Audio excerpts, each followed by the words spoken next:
What's up, everybody? Welcome to Chosen Fight Club's lively weekly chat. It's also lively. It has been lively, isn't it? I'm your MC as always, Shinjiro, and I'm here with Kelly Drifter. Hey, what's up, everyone?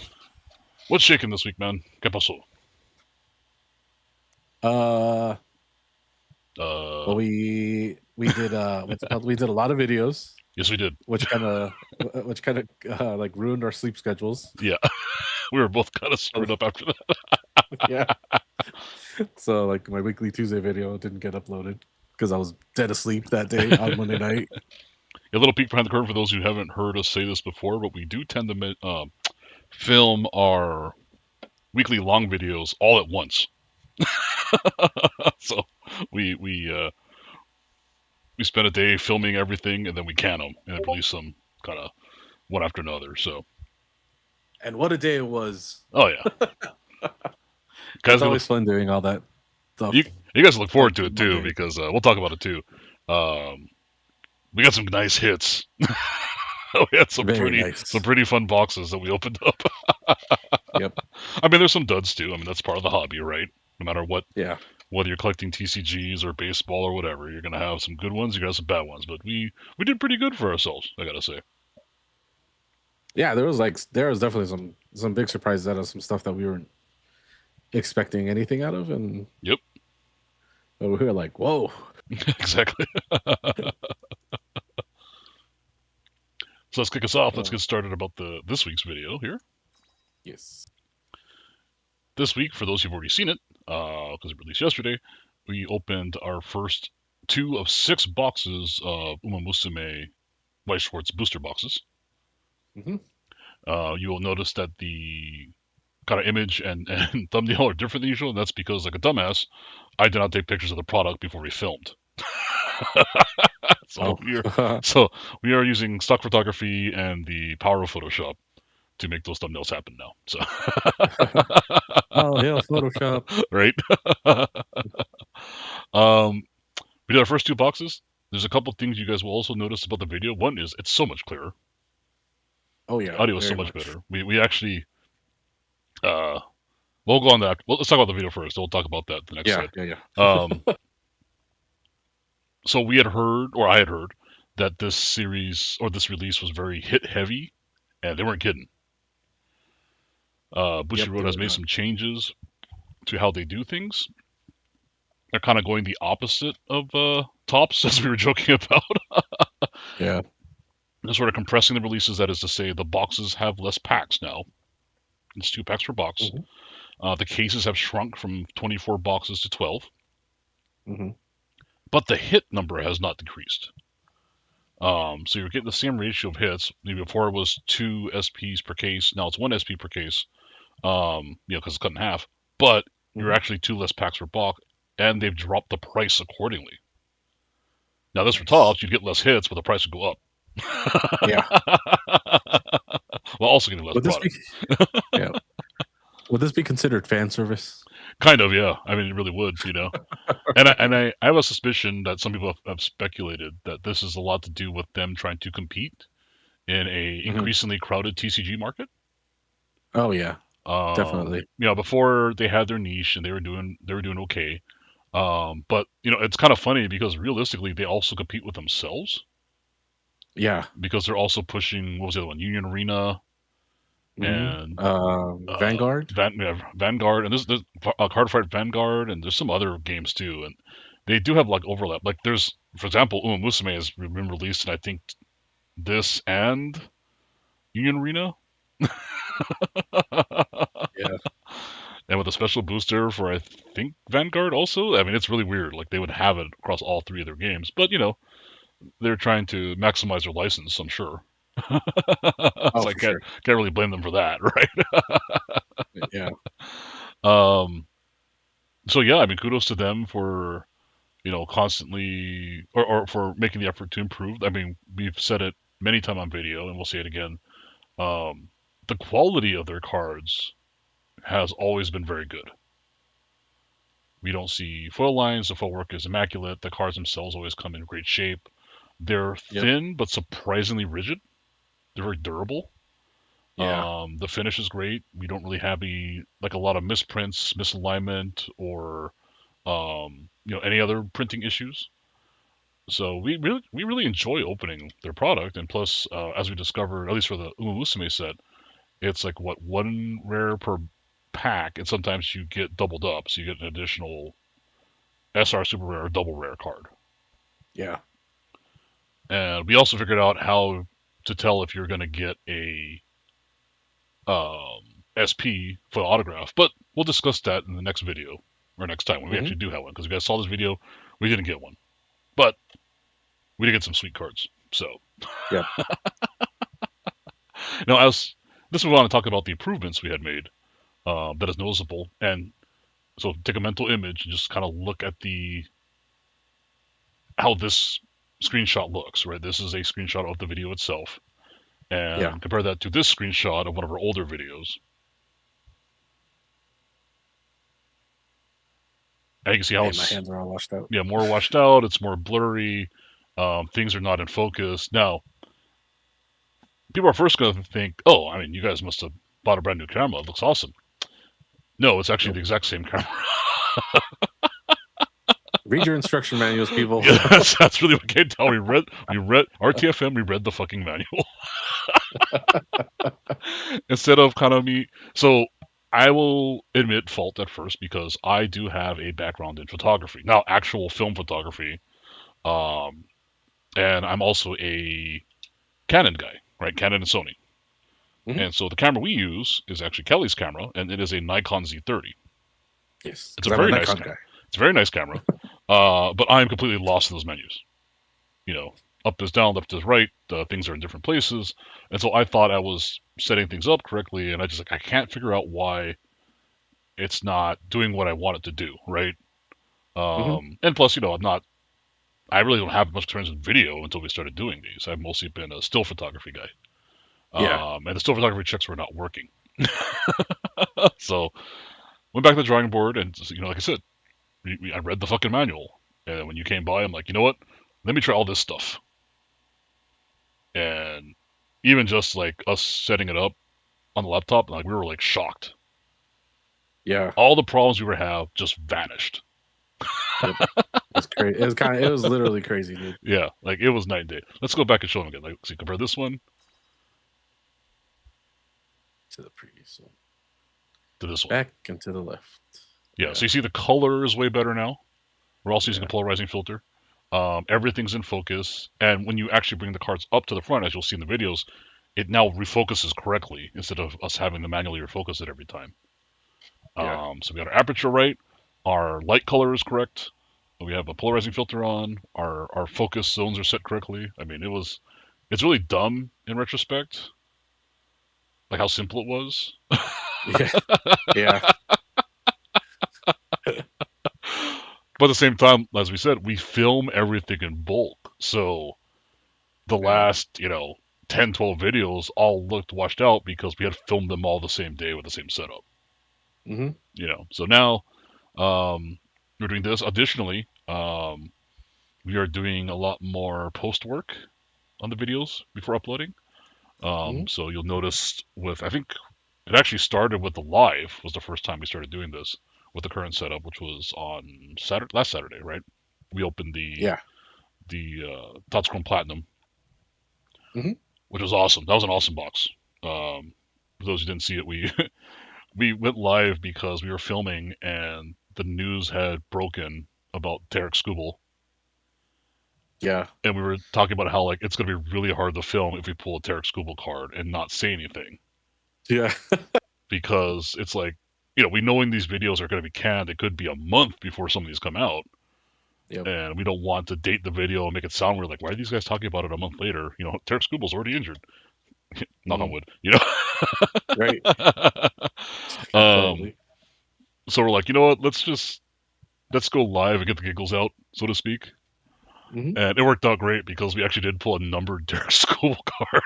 Yeah. That shit was nuts. I was like, I what? think it's called the What Rose are the Gold. chances? I think is what Kingdom told me. Um, so yeah, it was a 74 or 75. I was like, dude, that was a crazy, Nice. right? We spoke to existence. Like we joked, like we know we're gonna get a Turk School War from this box. Yeah. But if you guys should go check that video out, it's also was featured. Some of the hits, there's some more I'll make, are featured in the shorts this week. Um, it's very plentifully a hit plentiful box. It's Top Scroll Platinum Anniversary, so it tends to be good to us. Lots of color, you know. Hmm. Yeah. Yeah, it So was awesome. yeah, Yeah, that's all I gotta say about that. That box is awesome. yep. And there's a sequel to that box too. Spoiler alert. We won't say what box it is, but there's something Yeah. related to it that we also opened. That was like, oh my god, it might be an all timer. You know, Right. Yep. I'm so glad we're able to capture it with better color and better Yeah. audio. Well, For sure. let's move on. And this is kind of a bummer, but not really, because we'll talk about this a little bit. This is the short from today too. We talked about it because we did open Umamusume, and the short I was making was kind of a you were struggling with some of the Japanese names, which is normal for English speakers, right? Yeah. My pronunciation isn't perfect either. I'm just better at Hmm. it. And one of the cards we had pulled, which you were struggling with, was Tsurumaru Tsuyoshi. Yeah. And unfortunately, literally the day after we had filmed, Oh, I know. That was sad. it was announced that the actual Tsurumaru Tsuyoshi, the horse, had passed away. This is unfortunately not something unfamiliar to fans of the series. Hmm. Many of the horses featured in Umamusume raced in the 2000s or earlier, right? Hmm. Horses do not normally live that long.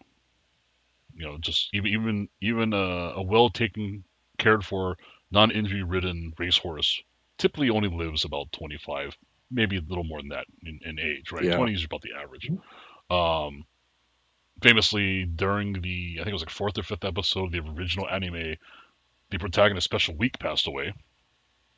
Yeah. And actually, since the global game came out, who was it so far? It was Haru Urara passed away. Hmm. Brass Wonder Um. passed away. Yeah. I think there's another one. And now it's Tsurumaru Tsuyoshi. And then prior to this, two other horses had passed, but they weren't. The game wasn't out yet, so it wasn't quite into the vernacular for American fans, right?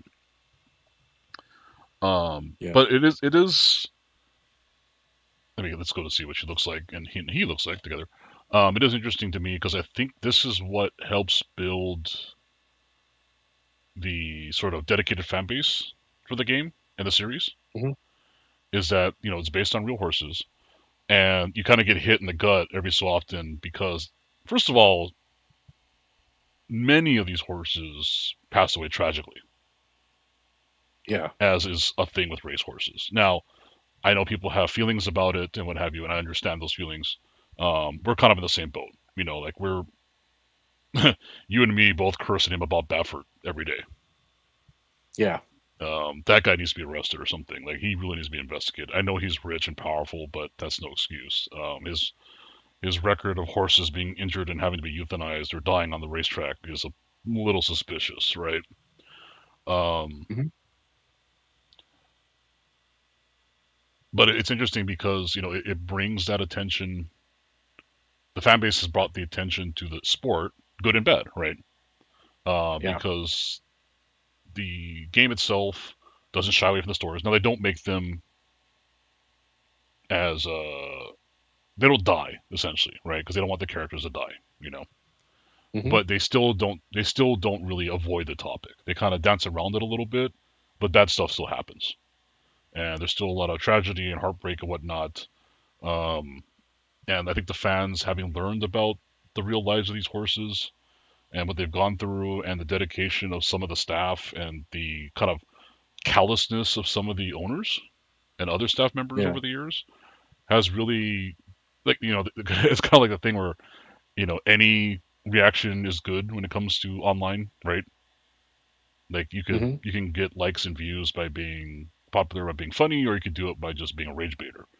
And the Umusume kind of helps bring in that rage sometimes. Yeah. Now, to its credit, Side Games, the company that owns Umusume, The owner himself has owned several horses, and they've spent just ridiculous money, him personally and the company, into like retirement homes and retirement support Hmm. for racehorses of all ability. Not all of them are great, right? Like for the ones that Yeah. we learned about in game, there's literally thousands that were just not good. Hmm. Now there's been a major, well, it's been happening, but it's been kind of accelerated, the change in how horse races are treated in Japan, and hopefully that happens here too, Hmm. because there's been so much fan outpouring, right? Yeah. Once fans have found out, for example, which horse was it? There's one famous horse that there's no record of after retirement, Oh. and I'm trying to remember which one. It's like it like lived on a farm for a couple of years and just disappeared, and everyone assumes it was sent to slaughter, Hmm. and that's what fans don't want to hear, right? But that's also the reality Yeah. of this sport and industry. And I think the kind of public outcry, the the support people are giving these retirement farms is helping to kind of change that mentality a little bit, you know. Hmm. Because one of the things that's a problem with and it's kind of a joke amongst fans, but it also is very apparent. Like, who was it? Was it Agnes Tachyon has like over 1,100 offspring, Yeah, I think so. Something and like that. those 1,100, like what, four were G1 Yeah. winners or Or. something? Yeah, but Hmm. that's not uncommon. Hmm. And so people will start to ask, well, what happened to the other 1,100 whatever horses, right? And it's Yeah. not always a good story. Now, it's changed somewhat. A lot of horse races in Japan are being used for coach work. They go into other things. They go to parks, or a lot of them are being used for like ceremonial uses, because there's still an equestrian tradition in Japan, right? Hmm. So it's funny, like I've seen pictures where they'll have festivals in Japan. People dressed up as samurai, whatever, doing like the horse archery, and it's like former race horses being used. And people will Oh, spot that's them and cool. post pictures. Oh, this is so and so who won a G3, or this is Yeah. and even some of the horses that tow carriages and stuff, for tourists and stuff around. I think it was Kyoto. They were showing us like, yeah, this horse used to be a graded winner. This horse used to, is the son of Tokai Teo, whatever. Yeah.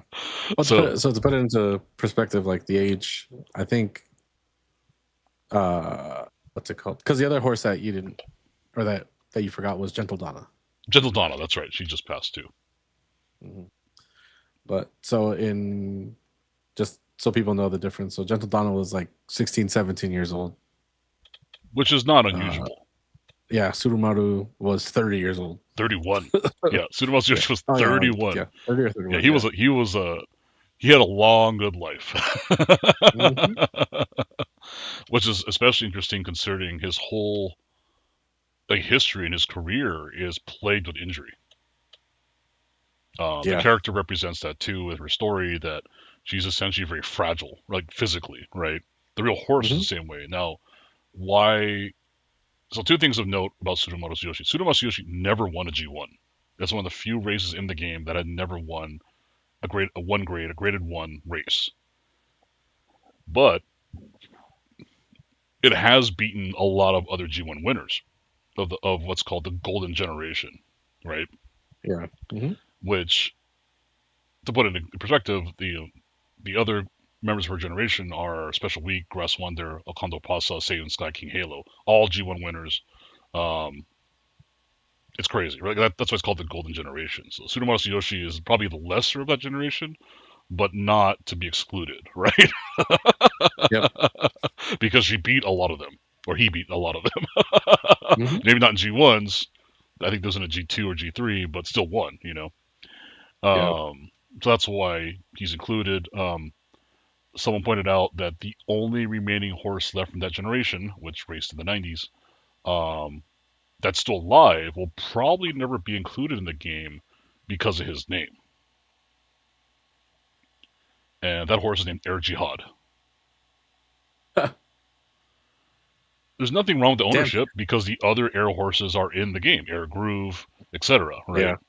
So that farm Sure. owner has no problem, but Air Jihad, they're like, we probably shouldn't use that name. You know, people are gonna feel it. They don't want from the what I was reading. They don't want people to make jokes Hmm. and causing problems, right? Either of the horse is gonna upset the owner, the fans of the horse, or just making religious jokes or whatever. That's not what they want in the Yeah. game, right? Mhm. So kudos to you, Air Jihad. You're still alive. Keep kicking. You know, the last of the Golden Years. Also, Tsurumaru Tsuyoshi, they said, is the last son of Symboli Rudolph to pass away. Oh wow. Yeah, so Symboli Rudolph also had like 1,000 kids.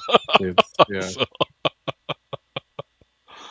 So, but as is typical of horses that are famous in Japan, he got a great send off.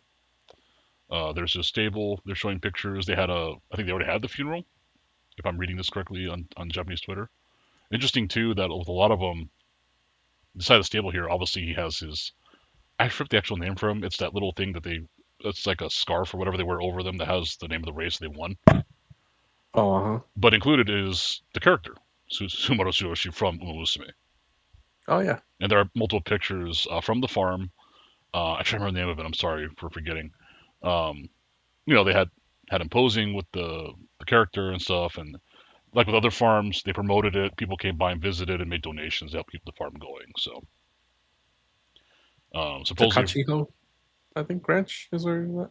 I'd look it up. It's in Tokachi probably, but I don't know. The name of it was something fairly innocuous. I'm trying to remember. Oh yeah. This the article I'm reading says it was in Miyazaki. Miyazaki Prefecture. Okay, which is Mhm. common for horse farms to be in. A lot of empty space there.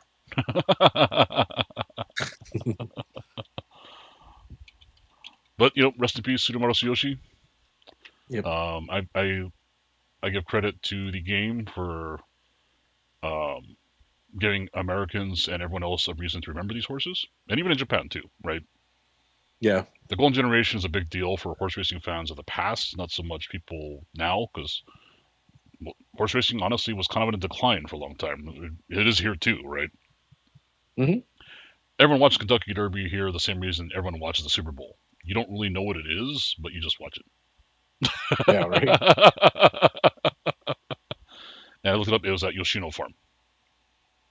Oh okay. So They moved her. yeah. They moved him after the articles.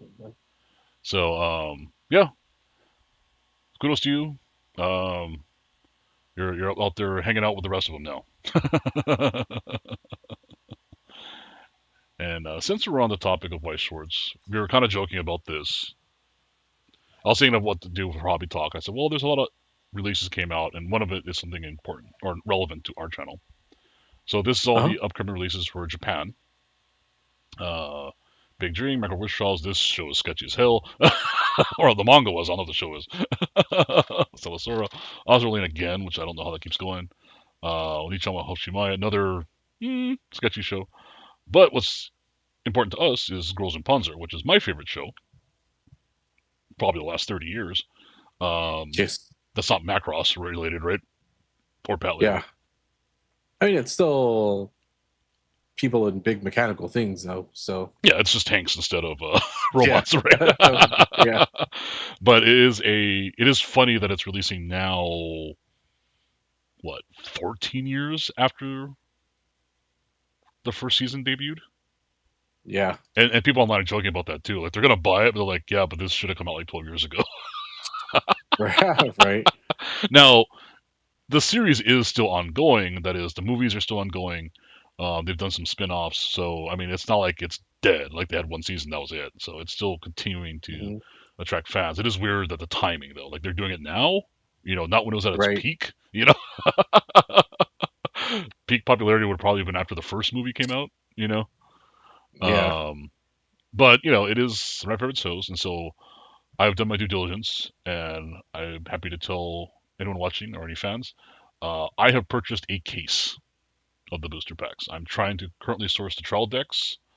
Um, I found out that this may be another hit heavy release. There are a lot of autos, Release. Hmm. and there's two sets of autos. One set's exclusive to the trial decks, one set exclusive to the boosters. So that's gonna be interesting. Mm, Yeah. yeah. Now this one we'll actually probably have to bring up to our friend Fish. Not available for sale yet because obviously there's no official release date other than Winter 26, but he loves Persona. So I'll be curious to see what the 30th anniversary set looks like from them. Right. And this one's going to be interesting too. This is a very popular movie in Japan. It's going to be a premium booster only, kind of like we did the Macross Delta set on one of our videos. Oh, okay, that makes sense though. Yeah. So this is the announced Japanese releases. Now for let's look at some of the short list of English releases, and some of which will not be sold here. This is only the ones that have been announced so far. I think there's another announcement coming towards the end of this quarter, Hmm. which will give us some more information. Girls Band Cry, Gun Gale Online, Marvel, and Azrael Volume 2. Now, if you notice it says C only, that means Southeast Asia. So the English releases are not necessarily American releases. They're just the releases in English. Yeah, it's And typically Singapore, right? I think that does the it's English. Singapore, Thailand, Malaysia, Indonesia gets a lot of the cards too. Mhm. And the reason you'll see that is some sets they do not have licensing for in the States, like Marvel, which is under Disney. Yeah, I Disney don't too. I don't know about Girls Band Cry. That's the Japanese series. But yeah, all the Disney Toy Story stuff has only been released in Southeast Asia where they have the license. They don't have the American license because, of course, we have Locana here, right? Hmm. Um, but why we're bringing this up now, when we've opened Weiss all this time, we've never really talked about releases or future stuff. And this is kind of a joke, too, for those of you who know what's going on with baseball, is we're like, you know what? Let's show everyone what to expect because we may be opening a lot more of this next year if there's no baseball season. Yep. I do not know the ins and outs of how that's going to work for Tops or Panini. Hmm. Panini might be okay because they're licensed to the MLBPA, not the league. Yeah. Yeah, it's So weird. It's weird how Panini is probably going to be safe from a lot of the potential, I guess, what do we want to call it? Like yeah, disappearance of product. yeah, right. Yeah, because like they're just going to release pictures of the players with no team Yeah, logo like they always have because they're unlicensed. Well, not unlicensed, but they don't have the MLB license. MLB license. Yeah. Whereas Tops would either have to do the same Hmm. or just not have anything because I don't think if with a work stoppage in place, I don't think they'll be able to release licensed baseball cards because I don't think Yeah. the league would be able to put the team logos on the players' likenesses if there is a strike, right? Hmm. I don't know for sure. If anyone out there is a lawyer or who knows more about this, please let us know. I checked ChatGPT or Copilot wasn't very fruitful, Yeah. but yeah, depending on how things go, I'm hoping for no work stoppage, or maybe it's like last time where it just stops until like March, and then Oh, they get the negotiations done. So we might miss part of spring training, yeah. um, which I'm okay with. I mean, it makes the season a little more sketchy for the players because they're not fully warmed up and worked up yet. But I think it's in both sides' best interest to make sure that we do not lose the season or a majority of the season next year. Yeah. Baseball is at an all time high in recent memory in both popularity and revenue. Hmm. Now is the worst time for them to screw that up Yep. because we saw what happened with hockey Yep. in '94 or '95. Hockey '95. was in 95, I think. Yeah, it was right after the Kings went to the finals for the first time, Hmm. and hockey never Yeah. recovered. Um, it took baseball forever to recover from the PED and work stoppage, right? So I think it's incumbent on both sides to meet in the middle and figure this out. So we'll see what happens. We'll as the off season progresses and more information comes out, because right now we're getting a lot of shots fired across the bow from both sides. Yeah. But we'll be able to talk more in depth in this as the negotiations are become ongoing, right? Yeah. Yeah. It's crazy because So the last time it happened was in '94, right? So Hmm. they had and the stoppage started in August Yeah. of that year. It's not like they went to the winter meetings and then they like that was one of the things that came out of that stoppage was that they were going to negotiate during the winter, not during the season, so Yeah. that way there would be baseball We won't still lose and the not season. and it Yeah. yeah, and the season would be lost. In regards to tops, they froze all of the numbers in August for Ah. the teams. Um, so it's a little weird because if people, well, I guess certainly from our age, remember uh, when Mr. Tony Gwynn was chasing 400 that year Yep.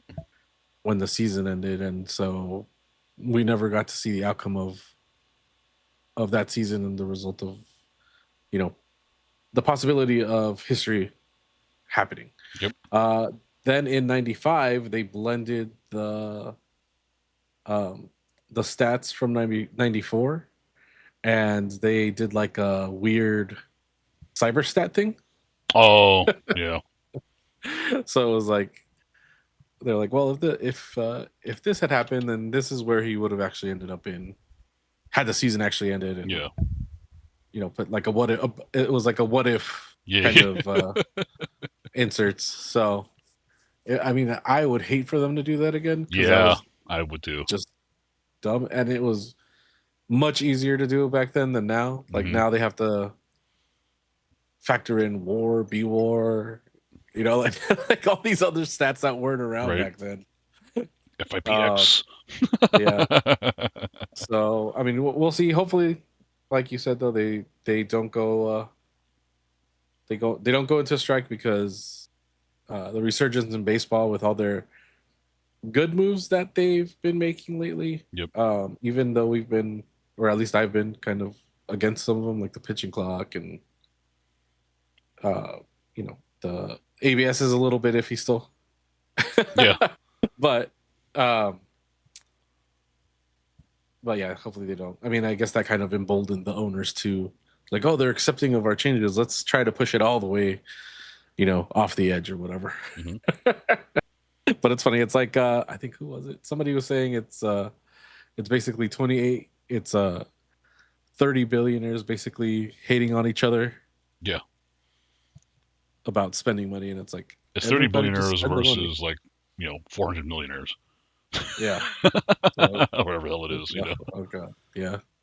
And look, there's greed on both sides, right? I'm not Yeah. going to deny that, but they both have a point.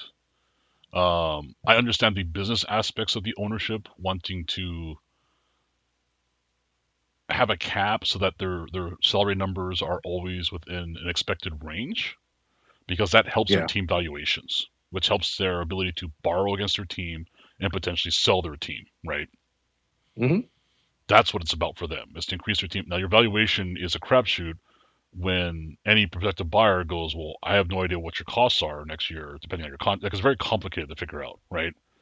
And even the guys Yeah. buying it won't know what their annual cost is because that fluctuates every year with salary. hmm Now, whereas cap league, you know what your salary cap cost is going to be year over year over year. And I also understand the perspective of players where it's like, why should we be limited to how much we could make? And I am 100% in agreement with that, right? Yeah. And the owners shoot back, well, we won't give you a floor unless there's a cap, which I also agree with, right? I get their standpoint. If we're going to have a floor and lift the bottom up, we have to cap the top, right? Because they're going to be spending more overall, no matter what. But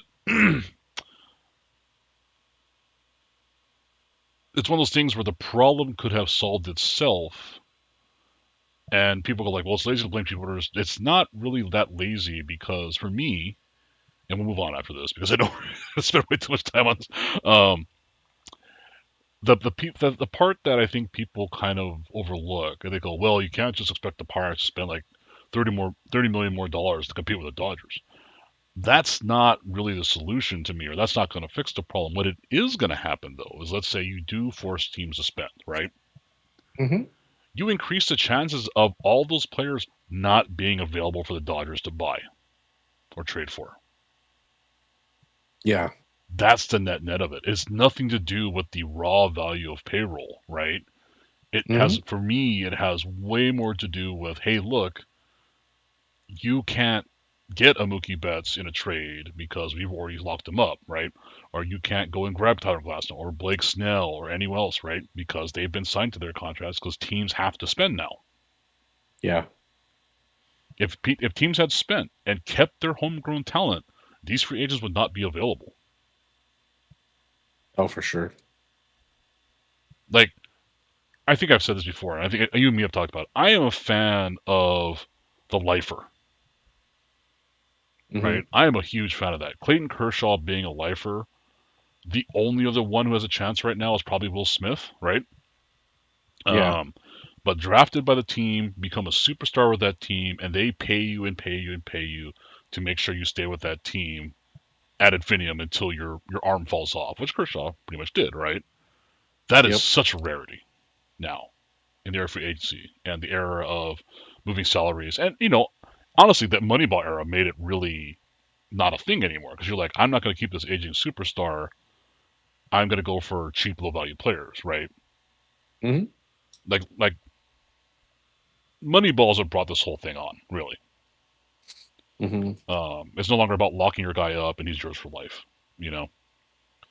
Yeah. And that's I say this as a fan is why I like that. It's cool to have this, like, this guy's a Dodger forever. Yeah. Like Yankees fans will say Aaron Judge was a Yankee and that was it, nothing else, right? And Yep. that's cool to kind of hang your cap on because not trying to throw shade at Kingdom, but that's what sours the milk on Griffey and Ichiro. It would have been a lot True. cooler if they were Mariners for life, their whole careers, right? But we have to joke about Marlins Ichiro and Yankees Ichiro. The joke about Cincinnati Reds Ken Griffey. And it is weird, right? Yeah. We talk Very. about how weird it is. If it's like a journeyman player, it is what it is. But when it's a superstar, and part of it's that fault too. Sometimes they have to know when to hang it up, right? Hmm. Um, but that's just the one thing I miss the most is like this guy was only this for this team, and that's all he ever was, right? So, Yeah. anyways, let's mosey on down. So, speaking of a non-baseball unusual hobby product that you may see us open next year if things get desperate, Hmm. I stumbled across an ad for this, and sent it to you, and I think I sent it to Kingdom. Um, it is called Life, the trading card game, which is a Hmm. very innocuous name. I'm like, okay, what's this about?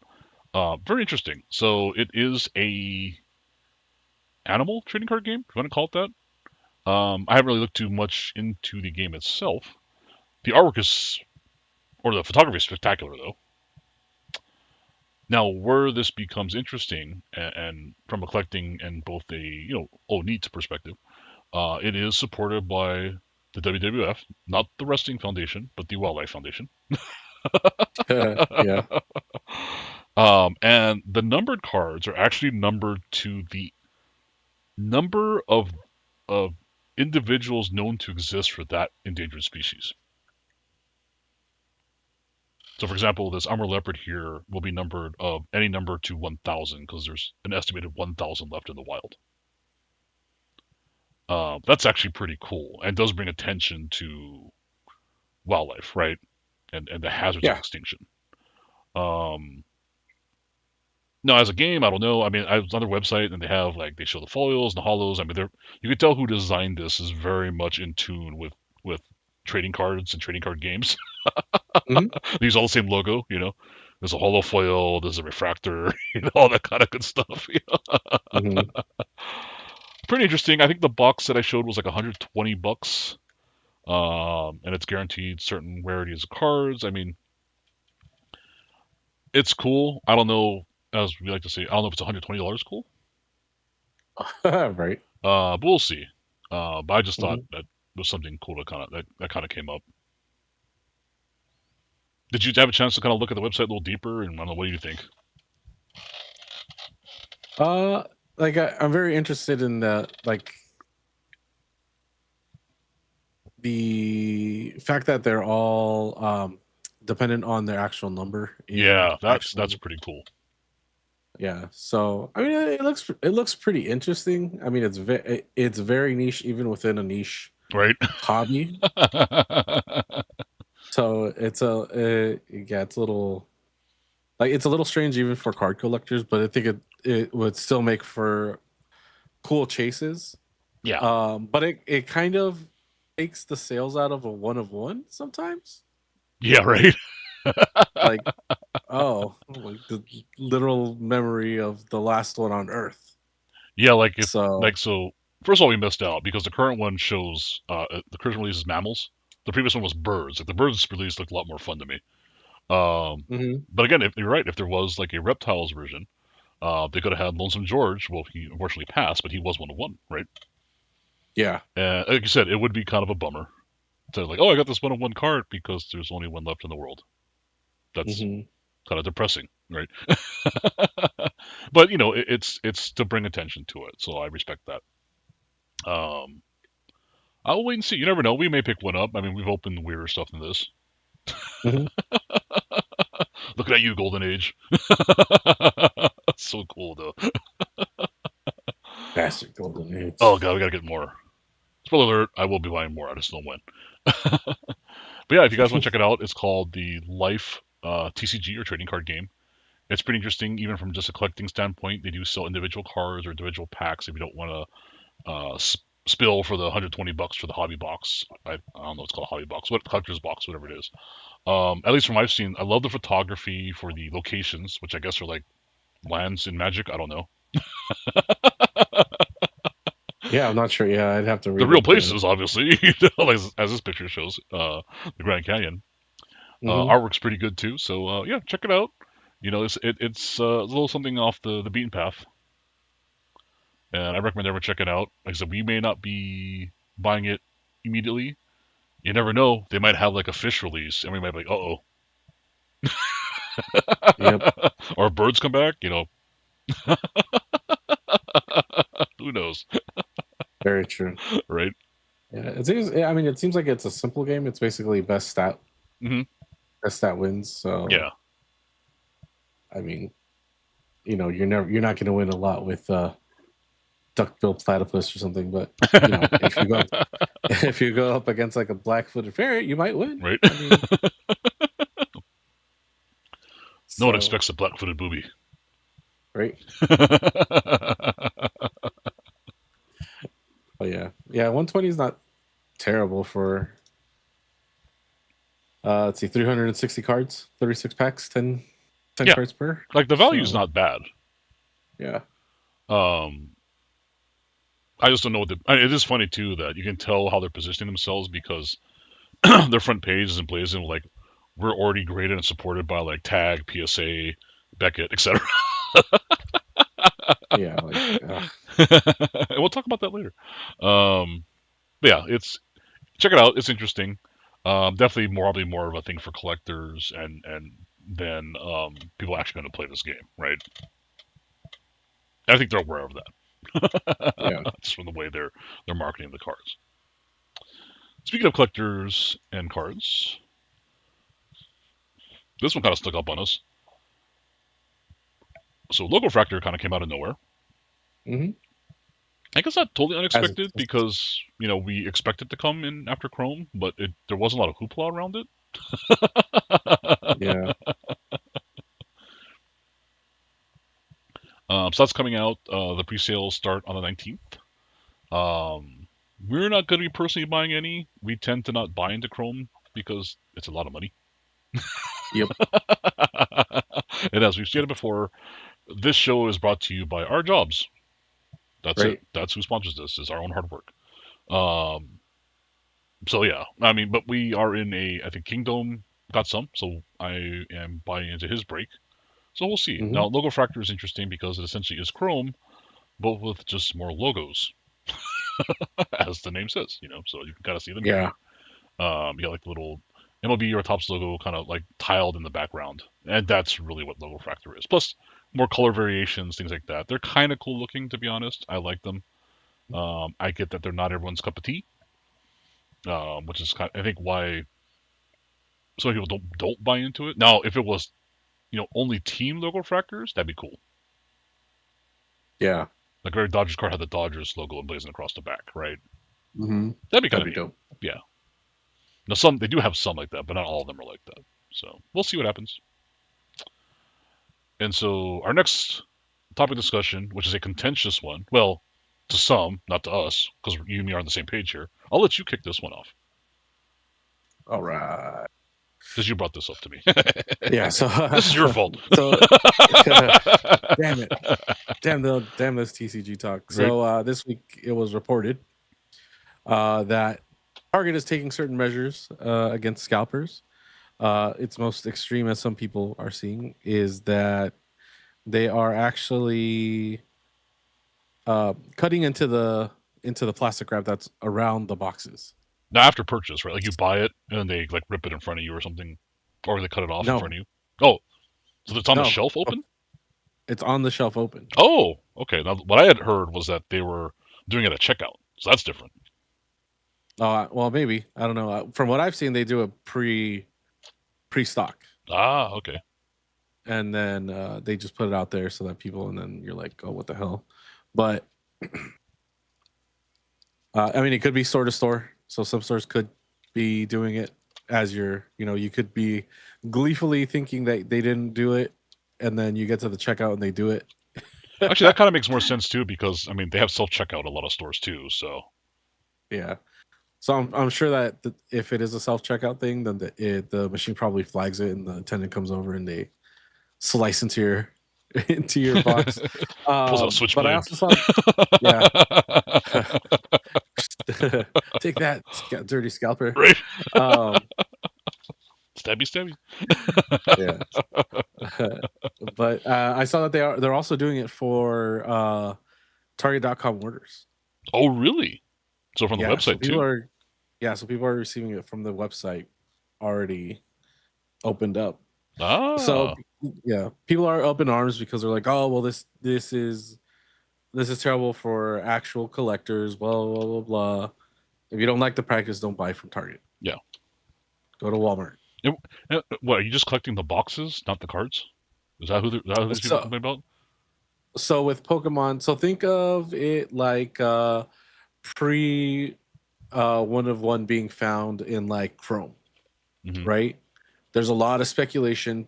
People will literally pay for an unopened box because it has the possibility of having X card in it.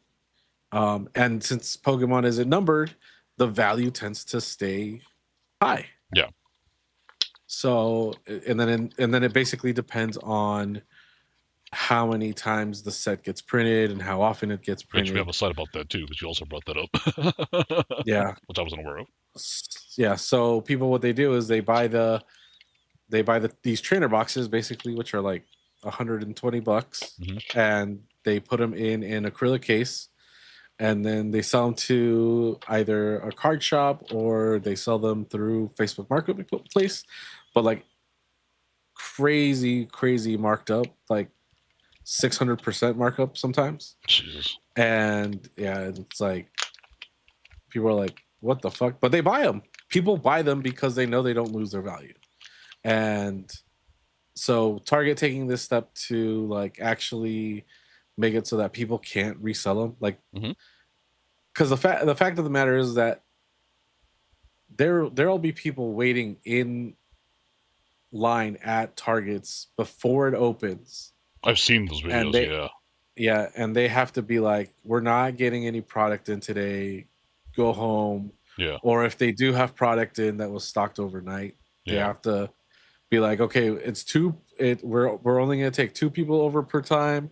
You can only pick up one of each item, which was the rule that they had for a little while. But that wasn't really working because buy something, you come back in. You buy something, you come back in. Or you bring like an entire family or whatever, right? Yeah, or you bring like 10 people or something. Yeah. You buy out the whole fucking peg or whatever it is. Yeah. So Uh, good for Target for taking this step to Yeah, doing it. I agree. You guys could say, oh, what if they did that to baseball or sports cards? Like, do Please, it. please do. Yes. Yeah, yeah, do it, please. Like I think part of me feels, and we were talking about this last night. So, uh, part of me feels for the people that can only buy stuff at Target, right? Because I'm one of Yeah, those people. yeah, You're one of those people. yeah. We don't have LCGs around us. We don't have trading card games around stores around us, or if we do, they're a bit of a drive. I mean, everything for me is a drive, but Yeah. I have more, but you know, I'm more of a baseball desert, really, because which is yeah, strange, right? Like sports card desert. yeah. So walking into Target and seeing the pegs for trading card game products just be completely wiped out. Like, and this happens. This isn't just a Pokemon thing. It's also a Magic, a Lorcana thing. Whenever they have a new set, like you Oh, don't find and it it's at also my like Target Hot for Wheels. months. Oh yeah, yeah. I've seen Hot 7 Wheels. Elevens get cleaned out of Hot Wheels, which is crazy. Hmm. Um, I mean, it's crazy. Like the whole scalper market thing is just out of Yeah, control. yeah. And you could say don't pay it, but guess what? People are paying it. Yeah, Like it's never gonna stop. There has to be something done at the source, not after they've already been purchased. People will sit on it. Like they don't care. They'll sit on it. And if they make, you have to take into account like what in they had. Maybe they purchased it for less than retail, right? Like maybe somehow they were able to get map pricing on it or something like that, right? hmm, And so maybe they're paying $90 per box instead of retail 120. And so they're still making a profit even if they're selling it for $100. yeah, And if you're just so how many people are gonna, if you see that it's not on sale for $600, but it's on sale for $150, people are gonna buy it at $150 because they're like, oh my god, I can finally like open this and blah blah blah. And I mean, you know, cool if that's the way you want to do it because you think you're getting a bargain, but you're still supporting a scalper, yeah, and that's what big retail doesn't want to see, and Pokemon Company doesn't want to see because then there's no cards. It kills the hobby basically. yeah. Which is If everybody's just hoarding and hoarding. we see this in baseball, and Topps is trying. Right, I'll give them credit for making attempts. So they tried the equalizer thing for a while. They still do that. Yeah. They've tried staggering releases, whatever. But people are when it comes to scalping and just being general shitheads, people will go above and beyond, right? And so Yeah. every release we see from Tops, especially for a product going to be popular, whether it's a premium product or not, right? It Mhm. gets cleaned out in minutes. Yeah. Even on their website, Yeah, or completely especially their flushed website. out. And within 30 minutes, maybe, sometimes less than 10 minutes, they're all on eBay. Yep. I mean, there are some eBay accounts you'll go see right now. It's like I was able to get that Cause release, right? Which I had to check with my Hmm. shipping. There's guys on eBay who have 30 boxes for sale, Yeah, that's crazy. and they're selling it for like 3 times MSRP. Hmm. Um, and we've seen this with like every special release from them, and same with like the Toy Story release. Remember that Toy Story wagon thing came out? That thing sold out Yeah. in like 5 seconds or whatever when it went live, like not even a minute. And then us and Kingdom went on eBay to check, and there were thousands for sale. Yep. I Yeah, mean, and it's that one just was the what's it called? What's that program that they have that it's like a Equalizer. yeah, Yeah, EQL. yeah, EQL. I mean, people are learning how to game the system. They just have 1,000 accounts trying to buy and botting the whole same time, and it just sucks because it pushes out the guys who just think it's cool and want to collect it, but don't want to spend quadruple MSRP. Yeah. Now, having taken economics class in college for many years, I will tell everyone too that I'm also a firm believer of the idea that MSRP does not exist Right. because the concept is the price is whatever the market will bear. Hmm. And for us to bring the price down as a collective group of hobbyists, stop buying it. Yeah, like at like nobody buys anything is how it needs to happen. Yeah. Like, go ahead and buy retail if you can get it. But you know what? Yeah. If the retail product's not out there, hard pass. Yep. Don't buy in secondary market, right? Mm-hmm. The problem is we need everyone to do that. But there's so much greed out there, people are just going to keep buying, right? Yeah, they're not going to care. They're just But going let to. these guys sit on this.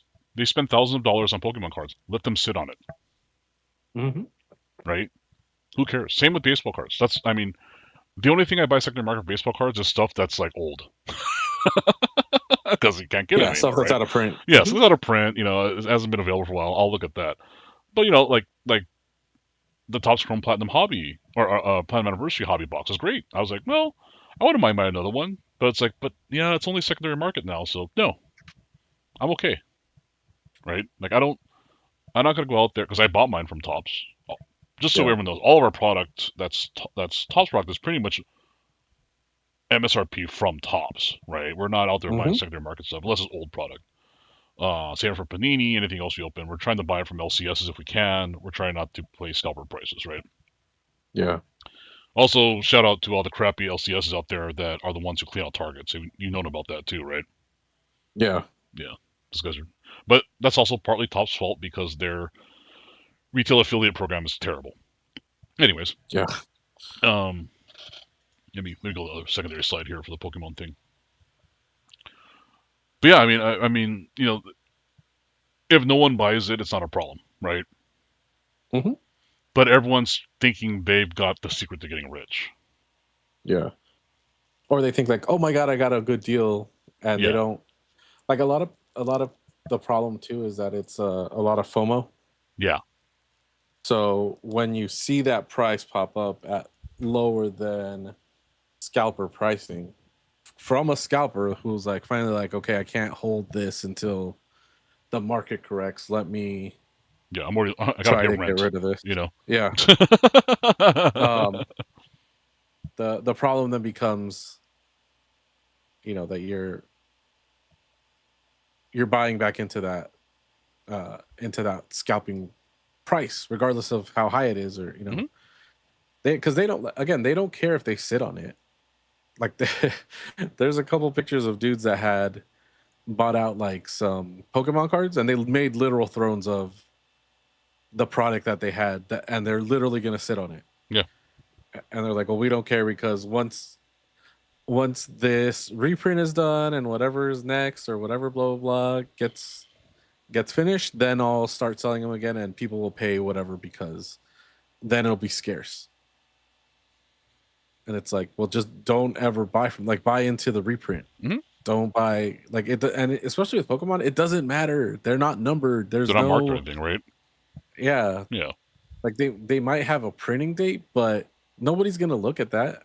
You know, like it's not like when Wizards of the Coast was printing these cards that they had a first edition and Yeah. oh, this is an error card and blah blah blah blah and all these other things that they go for hundreds of thousands of dollars now for, but they don't do that. And people, you're just gonna have to brace yourselves because I think it's next week or the week after. Mhm. I want to say that 30.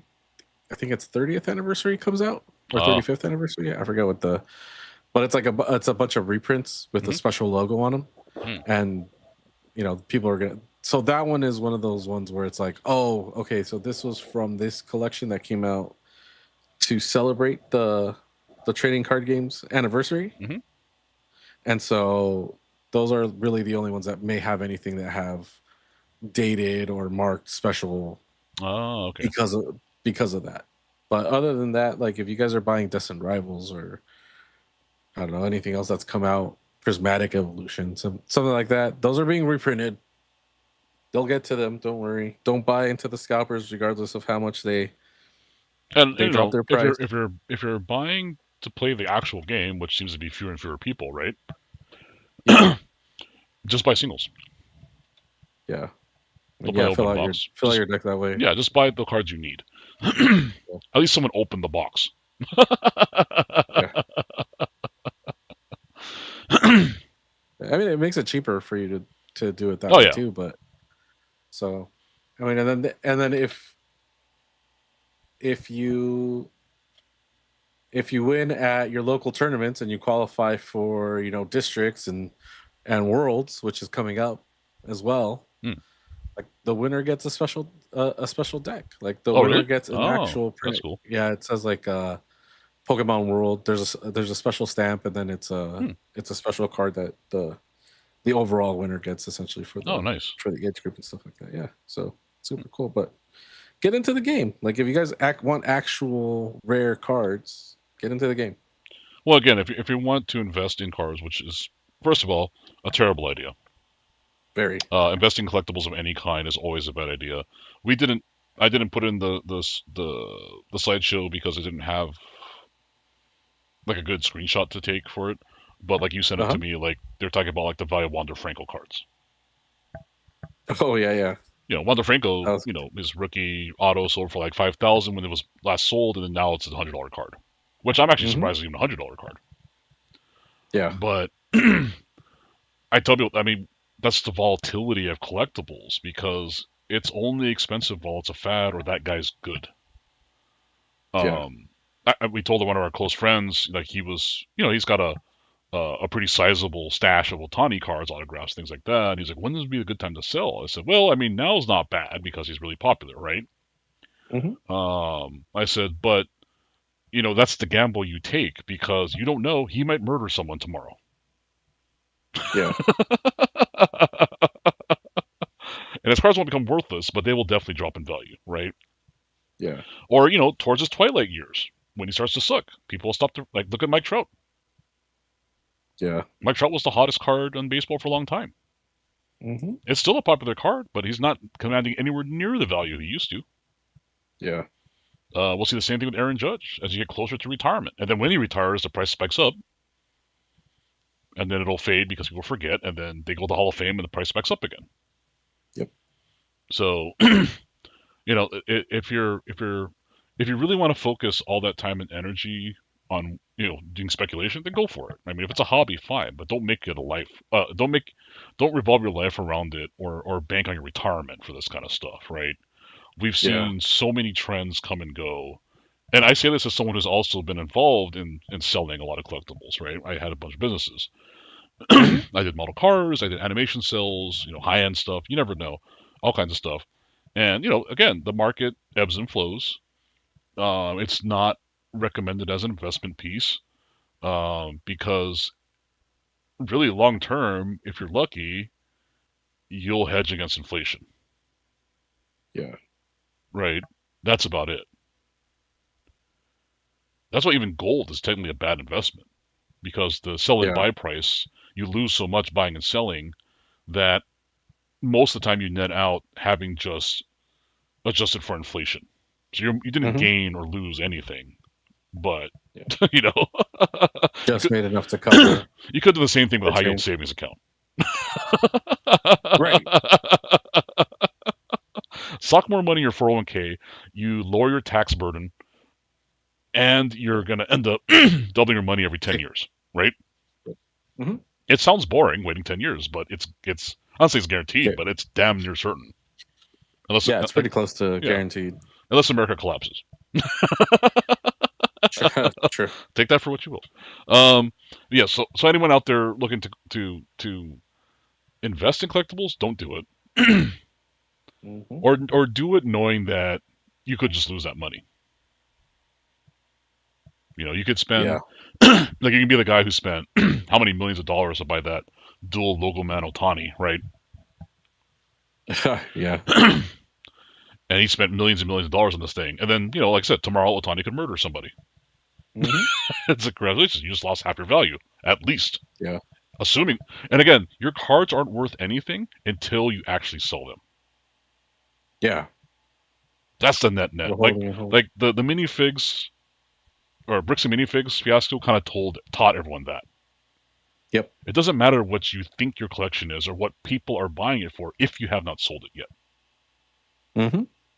Right? This is liquid cash is king with collectibles.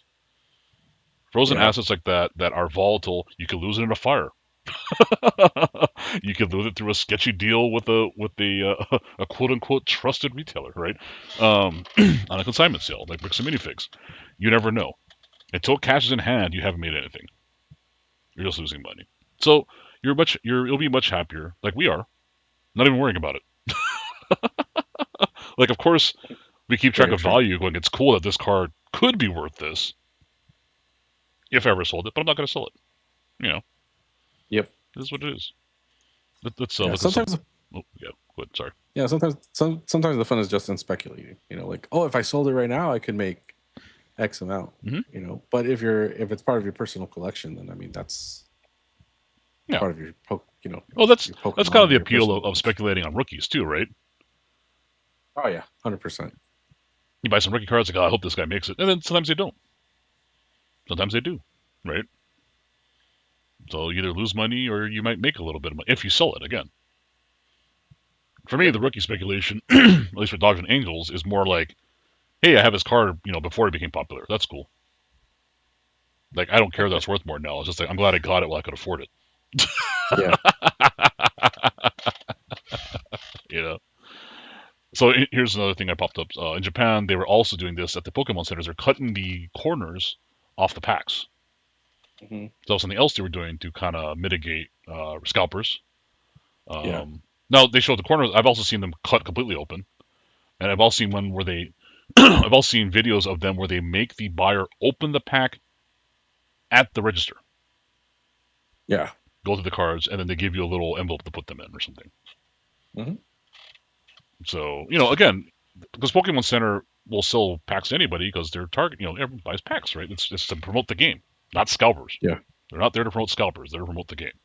So, and then this is something you sent. I think this is regarding the reprints.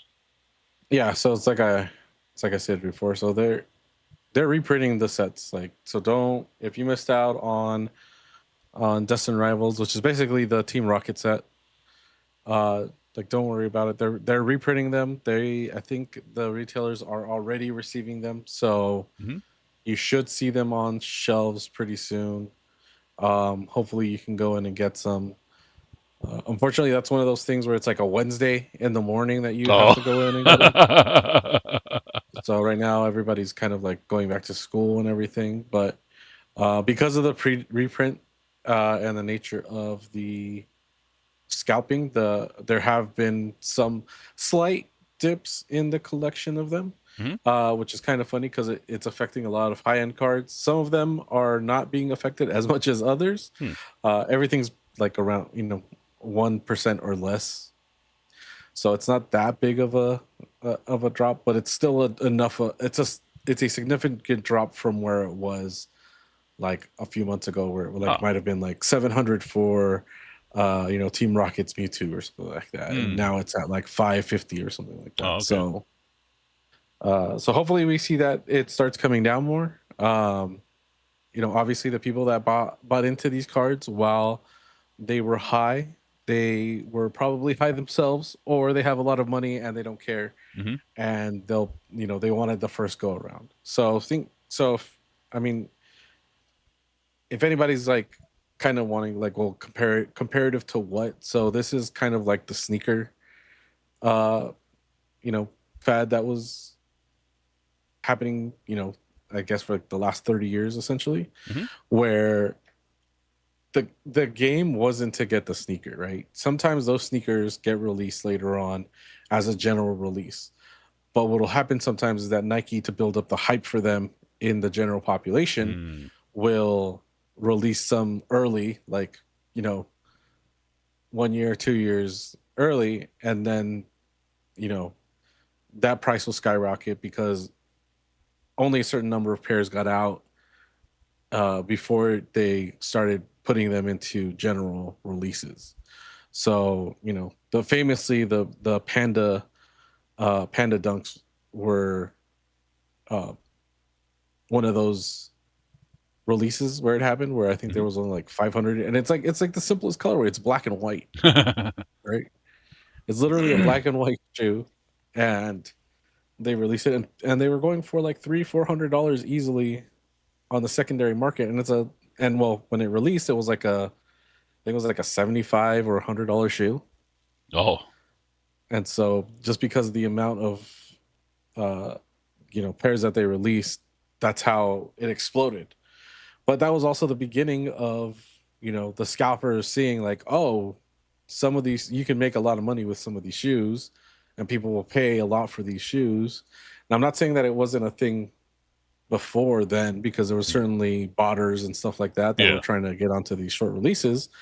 But you know that was one of the shoes where it kind of like showed everybody like, oh, they'll sometimes release a $75 shoe, and not everybody's going to get a chance to buy that shoe. Hmm. So now the market is more for the vintage shoes themselves, which, I mean, that's basically what Pokemon is too. Like, the older the set, the higher the ask is going to be for Hmm. those cards.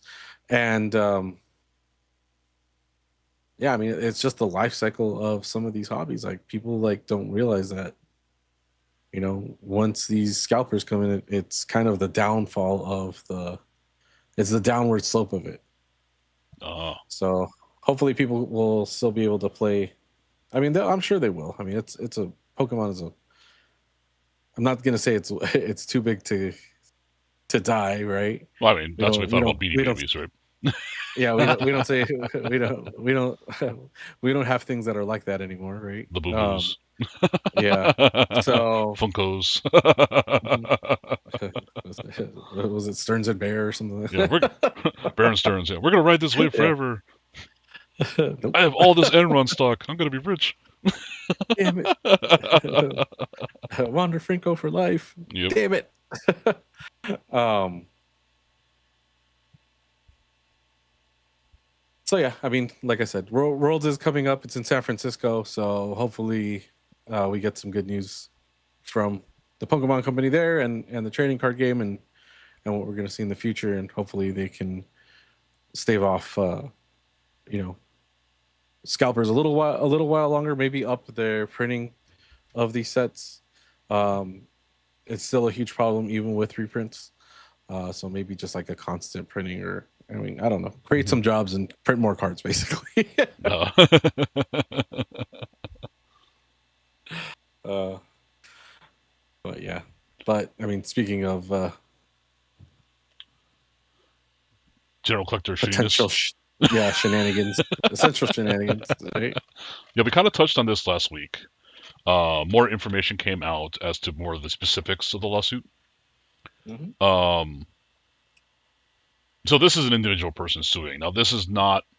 This is on top of the pre-existing, I think it's an antitrust case. Mm-hmm. This one is a RICO-based case, which is racketeering. For those who don't know, that's essentially what they used to get a lot of the drug dealers back in the days. Still a thing. Yep. And he makes good points. Now, as far as to whether this could become something that actually falls in the RICO statute, will be a question. Yeah. Some of the things he brings up, for example, actually the very first thing in his lawsuit, he talks about the T206 Honus Wagner, most famously the most expensive baseball card ever, right? Mm-hmm. And he brings up a point. He says that you talk about how you will not receive a grade or a thermal grade for any card that has been trimmed, recolored, restored, or any kind of tampering, yet this one is. Yeah. Now, he alleges in his lawsuit that they knew about it, but they still gave it a 8 because they didn't want to lose the press, right? Mm-hmm. They said the grading makes it worth millions, not the card itself. And that's how they run their business, right? That they're Yeah. purposely lower grading certain cards to keep the population low of 10s. Mm-hmm. And, when PSA themselves should have admit, oh, well, we're subjective in our grading, which we all know because it's not done by robots, it's done by just random human beings who could or could not be drunk at the time. Yeah. It makes sense. And that's why some people have noted that some cards, rare numbered cards get a really good grade despite not being great condition. Like they have Yep. visible flaws, right, that anyone can see. And it'll be like a 9.5 from PSA, right? Just because it's a 101 or a 105 or whatever. And we've seen that. And, people are calling them out shenanigans, rightfully so, especially because PSA has gobbled up SGC. Beckett, everyone Beckett, else. Yeah, yeah, so they pretty much are trying to put the entire grading industry in a lockdown while being kind of shitty about it, really, right? shady about it. Yeah. Yeah, shitty and Hmm. shady, you know. So yeah, I totally get it. Now again, a lot of this is going to our previous conversation, our own fault. Hmm. Not every card has to be graded. Yeah, for That, sure. like you don't like the first question when people pull a card nowadays is should I get this graded? Why is that a Hmm. question? Like why do you Yeah, care? grade it if you want. Yeah, Grade it if grade you if you want. want it to get rid. Grade it for preservation, right? Yeah. But if you're only grading for resale value, I don't know what to tell you because those 6 months you're gonna wait for that card to come back, value may drop like a rock. Yeah. Or it might skyrocket and you're basically being Oh, you extorted pay more, for yeah, $35,000. yeah, to Yeah. get your card back, yeah, get your card back, yeah. It's all kinds of craziness with PSA, and I hope that, I mean, I don't know, I'm not a lawyer. Hmm. I don't know how if this thing's got good legs or not, right? Yeah. Hmm. He makes some valid points, but whether that actually applies to the RICO statutes is another question. Like Oh, for sure. being logically correct doesn't mean anything. Yeah. The law's the law, right? Does this fall in the statutes or not? So I don't know. I hope it does go through. I hope it gets more press, more attention. I hope it does do something to PSA, and I hope it broadens up or brings up more lawsuits against the collector sphere as a whole. Because I would really love to see some go after fanatics. Yeah. They've been able to protect themselves from monopoly and antitrust allegations for years, mostly through legal maneuvering. You know, essentially bury it in appeals forever until the other Hmm. party runs out of money. Because a lot of it's private people, you know, individuals filing lawsuits against a corporation worth $1 billion, right? They're going to Yeah. outspend you until you give up or settle out of court, whatever, and admit no fault. Um, Hmm. I would like to see, as we've seen in the most famous antitrust cases in America, where it's not individual private citizens who have to bring these up, it's the government that does. Because you cannot outspend the government with lawyers. The government's Yeah. like, we got all day for this. We literally have Go nothing ahead. better to do. Right. Go ahead. Spend your money. Yeah, You can try. yeah. I mean, did the Microsoft, they did the AT&T, you know, they Yep. don't have any fear, right? Hmm. So that's what it's going to take. And I said, I'm not, I get that PSA is a business. I tell people all the time, I'm not anti-business, right? They got to make money. But there's a difference between making an honest buck and being shady as hell. Yep. And as they become more popular, PSA has gotten more and more shady. They Hmm. always were, but now it's more in your face because they charge so much. Yeah. So, anyway, that's my That's thoughts. I don't know fucking what you think. ridiculous. Yeah. No, I think it's. I mean, I think it's about time. I mean, the whole aspect of it where they basically, I think the graders have admitted to being told like, yeah, don't. There's too many of these in Yeah, in in pop right population, now, yeah, and so you're not allowed to grade it a 10. Then what am I paying the service for? And yeah, that has the knockdown effect of now sevens are going for like $20,000-$30,000 because those are potentially, well, this would have been a 10, yeah. but or a 9 or an 8, The but they grader were was told drunk. not to Yeah, grade. or he wasn't told not to give it a 10, right? Yeah, they were, or, they were instructed that there's too many 10s in population right now for this person, or this athlete or this card or whatever it is. So what, yeah, I mean, it it makes your speculative purchases even more speculative. Yeah, Like, is it a legit 8? Like, were there actual issues with this card, or was it basically a corporate move saying no, we can't grade them anymore? So, and, yeah, and I mean that's the thing with like older cards, right? Like, if you're getting a card from like the 50s or the 60s, none of those are going to be a 10. Yeah, and So and you're those paying a cards lot you for wanted to fours and grade because they threes. were so faked. Yeah. That's really what drove this whole thing, was like you had to get your 56 or 57 tops cards graded because there's no other way to prove they're real. Right. You know, Yeah. like the Mickey Mantle is like the most famous baseball card. It is like the most faked baseball card. Mm-hmm. Like no one's gonna believe a fake T206 Honus Wagner. Yeah. That was like, who the hell's faking a $15 million card, right? You got to be Yeah. a little less obvious. So the Mickey Mantles, and that's what's popular, or some of the older Babe Ruth cards, right? Mm-hmm. And they've all been faked, and the way to prevent that used to be grading. Like you could Yep. trust the grade because at least it's been authenticated, regardless of what it grades as. At least you know it's a real card. Yeah. Like they know the hallmarks of the, maybe that printer had a little burr on it, so every card has a burr, and Yeah, so or the like they, specific the pattern, because they were printed on plates back then, right? You could see the etching, right. stuff like that. The paper stock is specific, even if it's been Yeah. faded, they could tell. Um, yeah, I don't know. It's just that's what grading was for, and now after COVID, everyone's just started grading anything and everything Mm-hmm. because they're trying to do it for money, not for collectability. Yeah. And so, for those of us who are hopefully the guys watching us out there, like they always said, you know, collect the card, not the grade. Mm-hmm. If it's a cool card you want on your PC, first of all, it's cheaper to buy ungraded, Yeah. and who cares if it's got a foil mark? Yeah. Who cares if it's like a tenth of a millimeter off center? Yeah.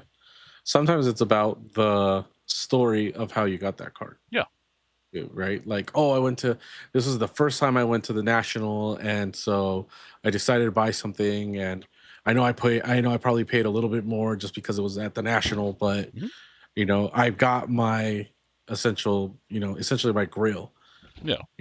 like it's something that it wasn't a base, I've always collected his base or whatever. I just wanted something that was numbered. I didn't even You just care, wanted something nice, you right? know. Like just one good Yeah. card. Yeah, Yeah, luckily it turned out to be like a jersey match numbered or something like that. Something crazy like that, yeah, But go and enjoy the hobby for enjoying it, not for I mean, I feel like a part of it too is like Facebook and YouTube and stuff like that. And sorry, YouTube, I know that we're on your platform and we're kind of shit talking you here, but you get you get pushed these videos of these dudes like wheeling and dealing and thousands of dollars of cards, and like, oh, my son traded like a $15,000 Wembayama card for blah blah blah blah blah, and it's like I don't care. yeah.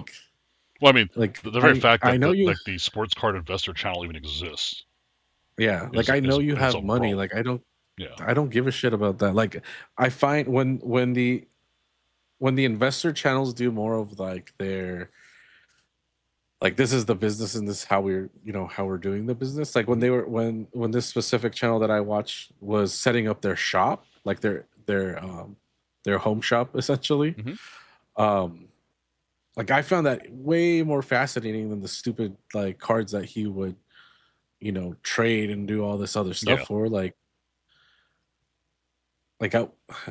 I that's not the part that I find like, oh cool, you got a cool card, like, but you know every time I watch your channel I'm like, yeah, but you've got hundreds of thousands of dollars, and you know like you do these stupid like um what's it called, like they're always using like the meta fucking thumbnail to try to push um engagement to their channel, Oh and I'm yeah, like, you don't, like, you literally have a plate on your wall. yeah. You don't need to freaking go down, you don't need to do this stuff of like, oh my god, like, we know that you just Or like the whatnot, or the Fanatics Live just Breakers name who it like correctly. Yeah. they run around the room. Oh my god, I can't believe we pulled this, or their hands are shaking. Like it's completely fake and over the top, right? Yeah. The reactions are like are just ridiculous. It's like okay, My cool. personal pet peeve, which I'm very glad that we do not do, is the guys who spend like 10 minutes to reveal a card. Oh my god! Like, oh my god! Like, look at the. You could tell the wind was blowing in a southerly Yeah. direction because the grass is like, yeah, it's like, And they pull why out like would the I quarter. Oh care? my god, guys! I think this is what I think. And he puts it down. Okay, I got to calm down. Just show us the freaking card. Come on, Yeah, right? yeah. Like, But what do they're you fighting for expect? engagement points, right? Hmm. Which is stupid. Just Yeah, show us the fucking cards. yeah. Well, I mean, it's not even engagement at that point. It's just they're just trying to retain the audience that they have already, right? Because they've pulled in maybe everybody that they could pull in. So maybe it's like 100, 200 viewers, whatever it Mhm. is. But they're gonna get bored if you're opening like, you know, I don't know. Or yeah, I mean, like the problem is like a lot of these dudes don't have like personalities. They Yeah, have fake personalities. yeah. I guess is essentially what is how you kind of want to describe it as. Like they just don't. They're playing to the character that they are Well, and most of them you can presenting tell in their know channel. nothing about the sport they're opening. Yeah, and that's not even you know exclusive to breakers or anything. Like there's Yeah, a lot of influencers that like you can tell that they're just BSing like a lot of their stuff, and you're like, like what's his name? fucking figure that shit out, Jake man. Paul or Like, whatever. come on. Yeah. He went all into like Pokemon cards or whatever. It's like whatever, dude. Mhm. Yeah, perfect example of like stupidly paying for shit that you're like, yeah, he deals in a lot of vintage, but it's like he's dealt in fake vintage too. So it's Yeah, like, nah, I can't really trust what you're saying because you don't really, you're not. It's one of those things like as soon as you do it because you want to do it for engagement because it's a fake card, hmm you're labeled in such a way that people don't take you seriously anymore. yeah. We will never buy fake cards. We just paid too much. Yeah, We try not to because we're cheap, but yeah, none of our yeah. I cards that mean, we have are worth faking. yeah, and I mean, we'll let you guys know, like we paid like way too much for a certain set, but we try, like we like literally we have. Well, I mean, I know I have like reminder set because I kept missing fucking shit on tops, Yeah, right. and I was like, fuck. And even now, still, excuse me, I'll be like, I'll see the email and it's like 10. I'm like, fuck, I know I missed You're out an on hour my late. box. Yeah. Yeah. Like, but I'll at least try to get a mega or something. So whenever you guys see a mega that I bought, it's probably because I missed out on hobbies. Or he thought it was a jumbo, but he calls them megas, or vice That's versa. also quite the possibility. I got a jumbo. No, that's a mega. Ah,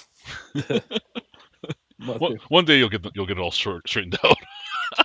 Yeah, I hope so. Damn product looks too much alike. That's the thing. The boxes are almost identical in size now, so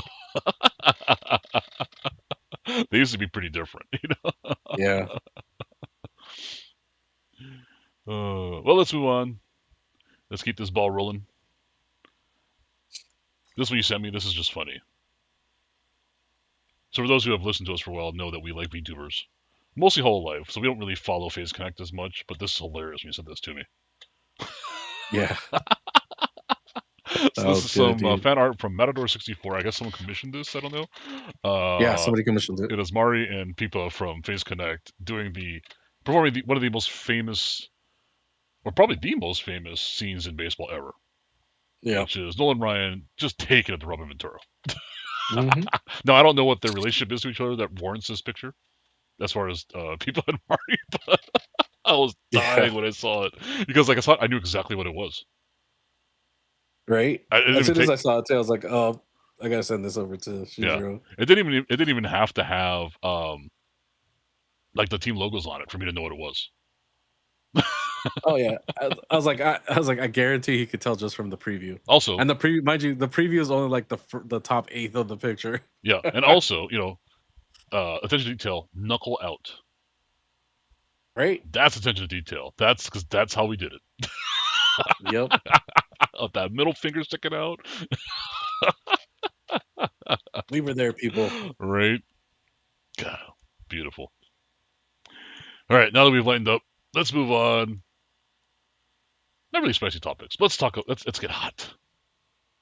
Oh, Last okay. week was sous vide stove or tepid stove, whatever you want to call it. But Yeah. It just got started. Like it was doing that tick tick tick sound right before yeah, the burners ignite. yeah. So we now the graphic is real. We are in full burn.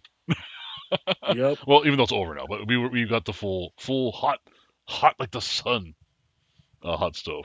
Now, for anyone wondering and listening, we are not going to talk about all of baseball. We're going to talk about our two teams for the Angels and Dodgers, Mm-hmm. which went in completely opposite directions during the end of the the trade deadline here. Mm-hmm. That was so wild to see. Oh, Like, let's start off with the Angels because why the hell not? yeah. So the first thing that hurt was they traded Jose Soriano to the Blue Jays. Mm-hmm. Jose Soriano has been kind of like the little ray of sunshine in a pretty miserable season for the Angels. Yep. He's been a great pitcher, young talent. Um, honestly, kind of guy like what? That's a good ace to build Yeah. a starting rotation around, right? And they traded him like crap. Yep. But That's wait, so wild. that's just the first wave of the white flag. Mm-hmm.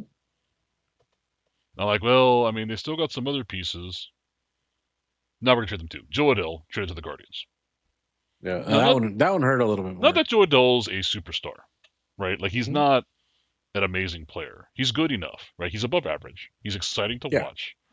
The triple robbery games. Ironically, I think it's bobbleheads next week too. That are still they said they're still gonna have. Oh my god. Because it's for that game, right? I Yeah. think it was the triple rubber game. Yeah. Yep. So So they're just sucking what little joy was left in watching the Angels, yeah. right? Because at least you can watch Joe Adell do something crazy, or you maybe watch Soriano pitch gem. Yeah. Like at a minimum, Yeah. that was a thing. And then the DFA Jorge Soler. Not undeserved. He hasn't been great, but he was one of the sort of better pickups the offseason, supposedly, right? Or felt like. Yeah, I'm. Dude, I feel so bad for Kurt Suzuki right now. Yeah, I think they showed him in the dugout. I think it was like 2 nights ago, and he's just like, ugh. Yeah, what can he do? He's like, I could do very little with what I had, and now I can't do anything, basically. Yeah, I mean the team is reduced to essentially Mike Trout and the AAA squad. Yep. So I mean, there's nothing they can do. Yeah, and people that are going to be like, well, what about Shanuel and Zach Neto or blah blah blah blah? And it's like, well, like yes, but they're not. They're still, I think, within team control. I want Yeah, to say. I was like, so they're not even off of their. the They haven't rookies. even Yeah, been the free agents. Yeah. yeah. So, like, I don't know. Like, it's just it's terrible for, like you said, it's terrible for Kurt Suzuki. It's I kind mean, of it's already a shambles. bad season, and it just got worse. Yeah. Like I wasn't expecting them to be buyers, right? Mm-hmm. But trade some pieces away and get something good, and really the return hasn't been good. Yeah. They're giving people up for cash, which is just crazy to me. So I don't know. Well, I mean their farm system is so bad too right now. That's what makes it even worse. You know. Yeah. We'll see. I mean, hopefully, like I said, this might be leading up to Artie finally selling. We'll see what happens. Yeah. Shambles. Whoever, But I whoever think buys the like team it's gonna take 3 or 4 years for them to come back to build something good, at yeah. least. Yeah. I mean it's like you're saying, at least he's setting the price for the team. And I Yeah. mean he's doing what he does best is he's selling it at, you know, he's selling it high enough probably where it covers his initial investment and Oh, potentially 100%. He's definitely making money after his initial investment. yeah, and then years of upkeep. Yeah. But you know, he's also leaving the stadium in shambles and all this like Yeah. it's gonna it's gonna take a lot for whoever the new owner is gonna be. Hmm. Like they're gonna have to really be like, okay, well, And of we're gonna course, have to check. the thing is that whoever new owner comes in, I mean, Mike Trout's probably gone Yeah. because they need to rebuild that team, and the best way to rebuild them is to trade Mike Trout Mm-hmm. and get everything you can to start a new core. Yep. Because Mike Trout ain't getting any younger, which is going to be sad to see. Because I would, at this point, I'll like after resigning, like just retire an Angel. That at least will be that. Like I said, I like players to stay with one team, right? But it already sells. It looks really unlikely at this point. So that was a bummer. Yep. And there's more that happened too. This is just the bigger ones. Now to make it a little crazier in the other way, is it two teams going opposite directions. As we talked about on Saturday, the Dodgers acquired Tarek Skubal out of nowhere. Yeah, that was crazy, Because all dude. reports were he was not going to get traded. The Dodgers really didn't have that much interest in him because the asking price was likely to be crazy. Mm-hmm. And Friedman's a value guy. Like I'm not giving up all this for a rental, especially because Yep. the speculation and the rumor was that the the Tigers wanted players that could start today, right? They Yeah. want everyday players, and I'm like, dude, the Dodgers are not going to give you like Andy Pages, okay? That's not going to happen. Right. You know, you're Mm-hmm. not getting Kim Hae Sung. You're not getting Yeah. Alex Freeland. You're not getting any of these guys, right? Because they need them. But uh, that's why I was shocked he was traded. And then when they announced he was traded, I was even more shocked. Yeah. Um, Now I'm big on Zaire Hope. I don't know about you, but I've been big on Zaire Hope, so that was kind of a bummer. Yeah. I've Well, I mean, also, I was too, but yeah, I've also been big on River Ryan. People forget he absolutely killed it when he got called up, and then he blew his elbow out. yep. He is. Everyone's like, well, he's a 28-year-old rookie. I get that, but his ceiling's very, very high. Mm-hmm. So I'm hoping it works out for him. He is just starting to come back now from his surgery. So kudos to him. There's something kind of neat about old rookies, to be honest. Like that's a struggle. Yeah. Um, Brady Smith, kind of like an accessory piece, really. He's not the primary part of this trade. It's River Ryan and Zaire Hope are. Mm-hmm. And I want to say there was a fourth person, but I don't remember. Um, but yeah, that was a No, it was. hmm? I think it was just them three: Yeah, that's a Zaire surprise. Hope, River Ryan, and Brady Smith. And maybe you're upset that they got Scooble for what's apparently very little, and I agree. Zaire Hope is a double A player right now. River Ryan's coming off major elbow surgery. Brady Smith, I think, is in single A. Um, Regardless of how they project, that's a lot. That's not getting that much for Tarek Skubal when it should have been a free for all, right? Yep. But it could be that maybe because we don't know the reports of what was offered from other teams, but that maybe that was the best offer. Who knows, right?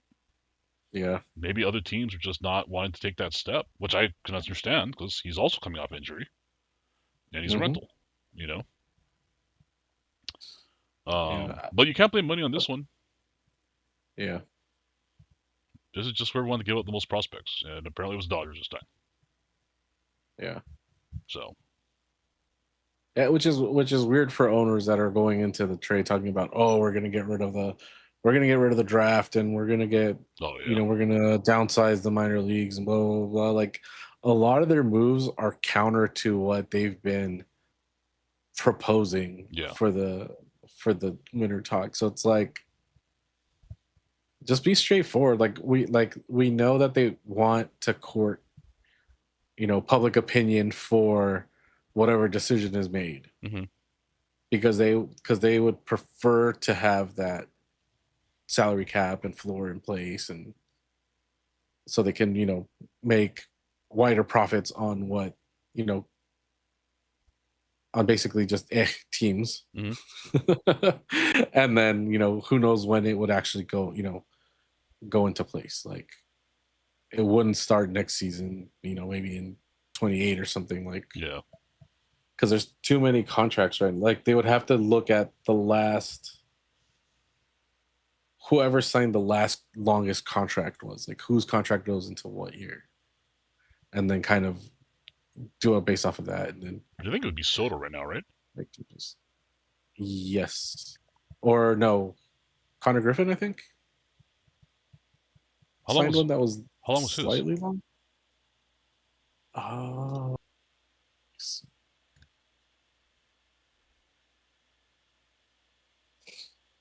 Wasn't Soto 10 years?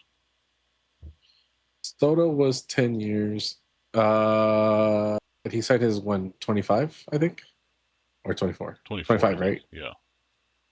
Oh no. No, 24. Yep, 24 he yeah, was with the that's Yankees. right. It's 25. 25. Yeah, 25. Okay, so they're both of their contracts then in 2030. Okay, so if they did want to do like a cap or whatever, it would end in 2034, or it would start in Yeah. 2035, I guess. Yep.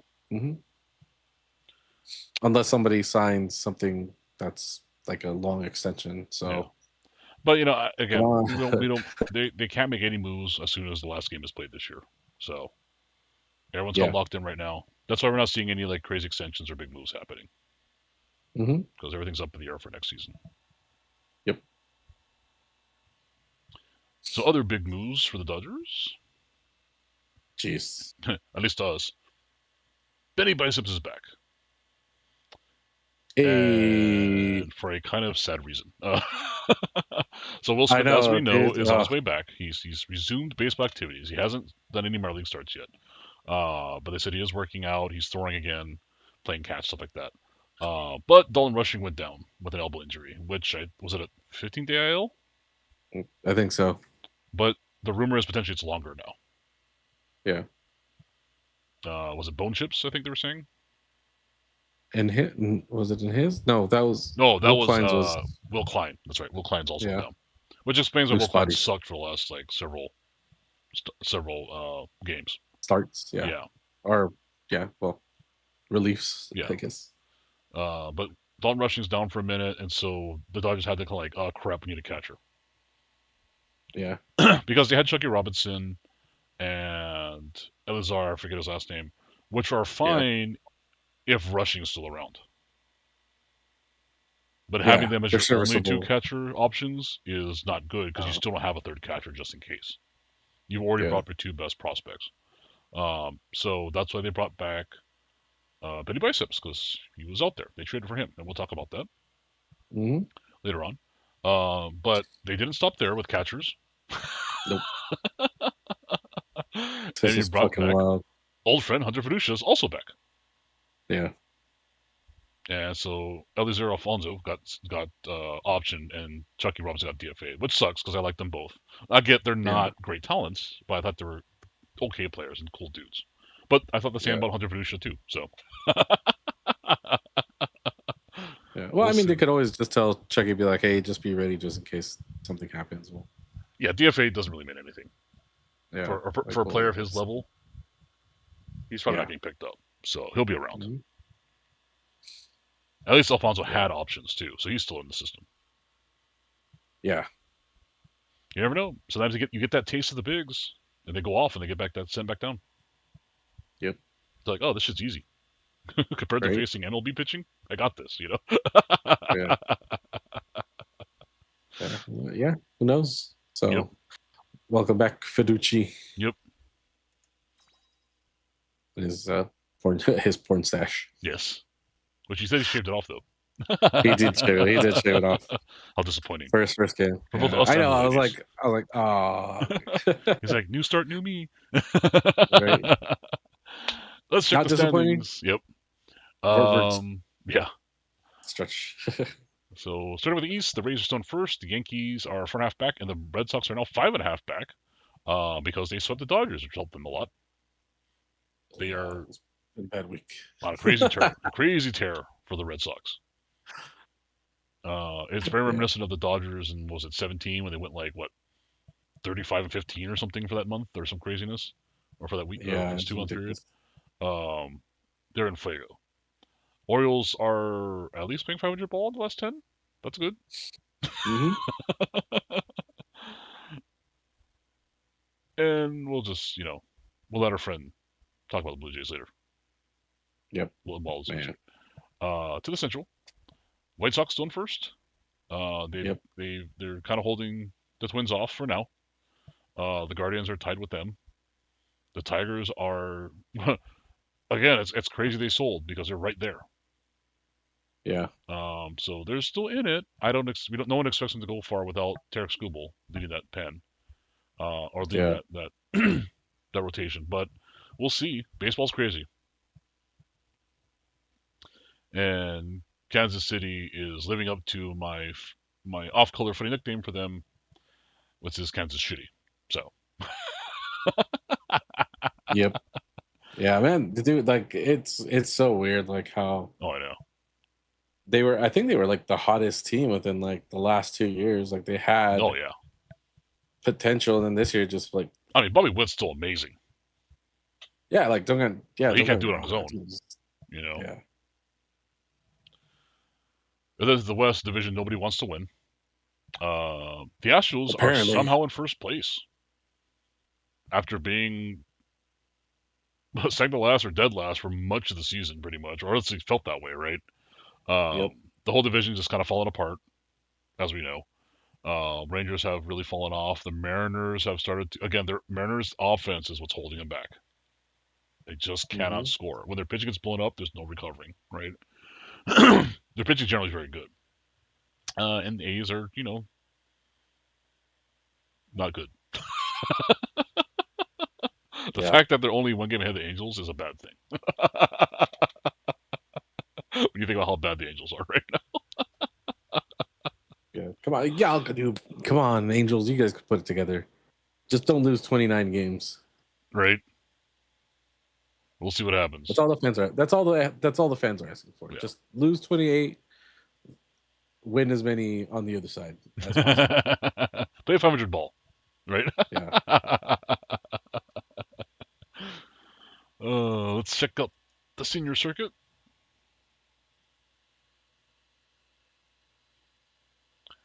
We get the Bravos taking a commanding 5 game or 8 game lead in the East because the Phillies have kind of fallen back to earth. Marlins, I mean, they're playing okay, but it's hard to catch up, right? Mm-hmm. They're kind of on the outside of the wild card race right now. Nats and Mets are woof. So Nats and Metsing things. yeah, we'll just leave it at that. Now, as for the Central, the Brewers still have a lead over the Cubs, even though the Cubs, as we'll talk about, swept the Dodgers Yep. because it's Man. that time of year. But they're still 5.5 back. But they are pretty secure in that first wild card spot, though, at least for now. The Cardinals don't Oh look like they're yeah. going to catch them in the division. The Reds and Pirates. The Pirates have really fallen off. They have a, I think the entire division still has a positive run differential, and yet the Pirates are last place.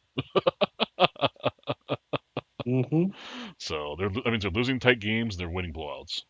So we'll see what happens with the. Don't expect the Pirates to come back. That Brewers lead continues to grow week after week. Yeah. The Cubs can chip away at it here and there, but then they end up losing a bunch again. So the Brewers just seem to Mm-hmm. be pretty consistent. Down to our favorite division, the West. The Woo. Dodgers, like I said, lost 6 in a row. They got double swept between the Red Sox and the Cubs, Yep. which allowed the Diamondbacks to catch up quite a bit. So I Mm-hmm. think they were 11 and a half back last week. They're 8 back now, and they play each other starting tomorrow. Yep. So that'll be exciting. Now they're not switching positions, even with the sweep, but you Mm-hmm. take your gap from 8 to what 2 if they sweep the Yeah. Dodgers. So If they can touch the beat. that could be huge, right? But no, Yep. no 6 games. Sorry, or no, 4 games, right? No, five Well, games. what's no, it's a three. It's a 3 game 3 game series, so series. they'd Yeah, be down to yeah. 'Cause it doesn't count for no, double it would win. Every win counts as a anymore. full game, is what it is. Yeah. Yeah, so they would be within 5, which is very good. That's a Yeah. very Five comfortable and a place half. to be with Yep. the rest with a little over a month left to go, right? Mm-hmm. Yeah. Padres are playing winning ball again, and they did not sell. Now they Yeah. didn't That was necessarily a go all surprise. in, but they're like, you know what, we're gonna give this a shot. So kudos to them. They should probably with the way the Dodgers are playing right now, because Dodgers doing Dodger things. This should make it a pretty exciting end to the season for the top three in this division. Mm-hmm. Now the bottom two, well, there's always next year. True. If there is a next year. Yeah, which brings us to this week's mood check. Wild swing in the moods. This is the first time the entire division is either normal or good, right, or positive, Mm-hmm. right? No one's negative this week. Yeah. Dodgers are normal, and people are like, well, shouldn't they be bad? They're not bad because they just got Tarek School. Yeah. And Blake Snell should be back next week.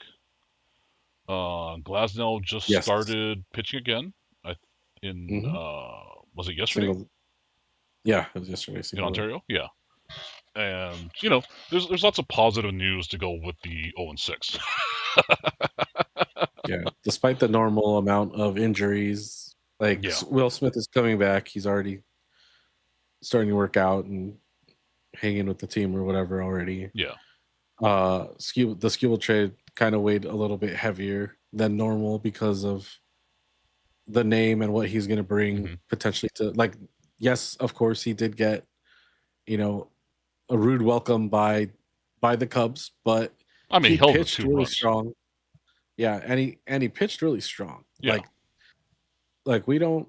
I mean, Yamamoto obviously being his own man, but like very very few times have we had guys come in and pitch 7 strong innings in a rental situation, and Yeah.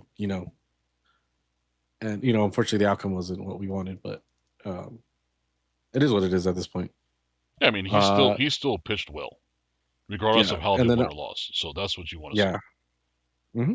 And then everybody else coming back at this time is good. So even the loss of rushing right now is like, well, it's okay. We Vert is back, Feducci's back. We have a good backup to the backup essentially. Yep. Or in their case, we have a good starter and a good backup. Yeah.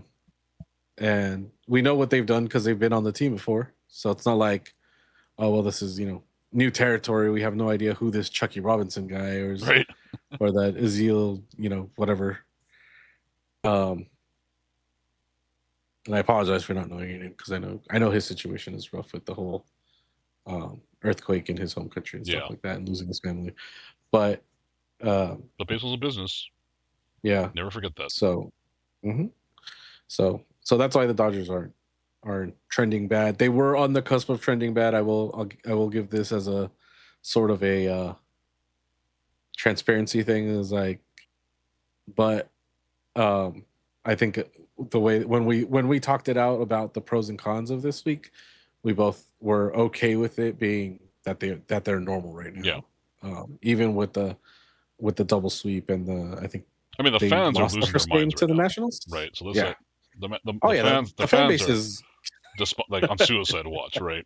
Yeah, but for sure. The team itself is just business as usual because, we've seen them go in these kinds of stretches every year.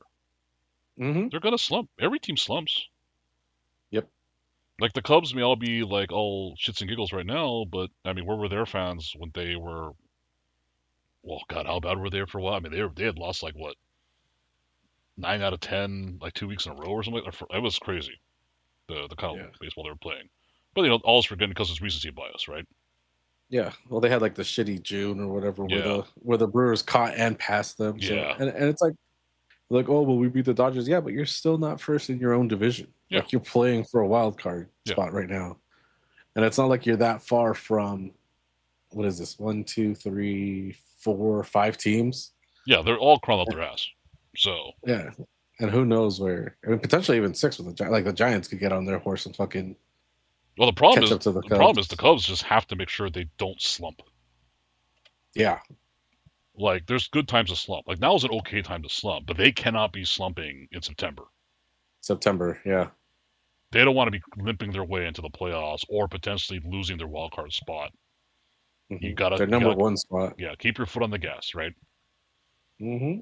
Sometimes playing this well, you go like the Red Sox. They're on a tear, but as we've seen with every team, including the Dodgers. Remember the Dodgers? They won like what?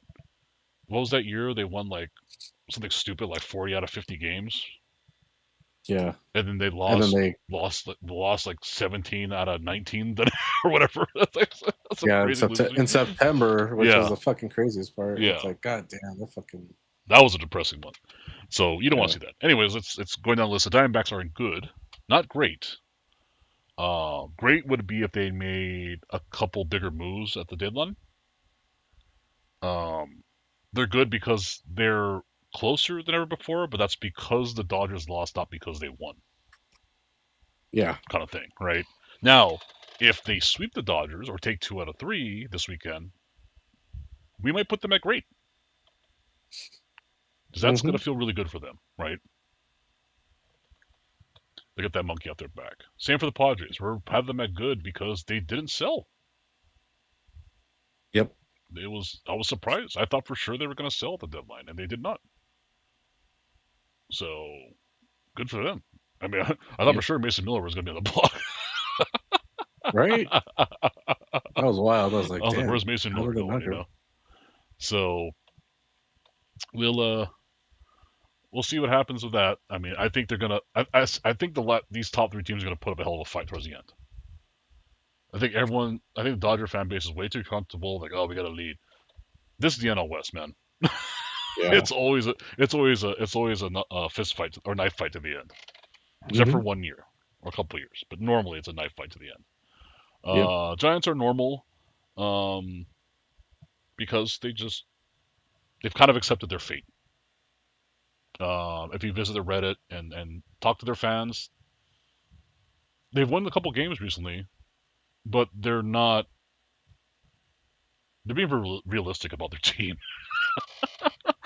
Mm. They've like accepted at this point, right? Yeah. And the Rockies remain normal again because they're just doing Rocky things, right? What we expect of the Rockies to do. So Yep. again, not crapping on them for that. That's just what their normal is right now. Hopefully, one day it will not be their normal Yeah. because we joke about this, but it's true. We want to see Rocktober. Yeah. Like Bring it back. I still want to see in my lifetime every team that's not won a World Series yet win one. That's right, even the Padres. I want to see it happen. Yep. Right? I want there to be no teams left that have not won a World Series. So Yeah. Mariners, Rockies, Padres. Who else? Tampa Bay? No, they have one. Mariners. Yeah, Tampa Bay. No. Mariners, Padres, Yeah. Rockies. I'm trying to think who else. There's I think there's like 4 or 5, right? It's Tampa Bay. Tampa Bay. Yeah. Yeah, Marlins get one. No, Marlins have one. I gotta look. I can't believe I don't know off the top of my head. 97. Come on, AI. Teams with no appearances are the Mariners. Oof. Sorry, Kingdom. And no wins is the Padres, the Brewers, the Brewers. Rockies, and the Rays. I forgot about the Brewers. So yes, let's see the Brew Crew finally take one. Yeah. That'd be cool. Rockies, Brewers, Padres, Mariners, Rays. Yeah. Damn. So, four out of 5 wouldn't be bad either. Yeah. So from now until the day I leave this earth, Yeah. 4 out of 5. That'll be see, my motto. 4 out of 5. Yeah. At least give me I the hope Padres and the Rockies, right? Yeah. Because my prediction to start this decade is not coming true. My bold prediction in 2020 on the NL Best was every team in that division is going to win a World Series. True. I remember Because saying they were so good. Like they all had a shot, right? They were all playing good at different stretches in the last couple of years. And it's just pretty much been the Dodgers show. And the Padres had shots, but they couldn't capitalize. The Giants had a shot. The Diamondbacks made it to the World Series since I called that. So everyone's taking their shots, but the Rockies haven't.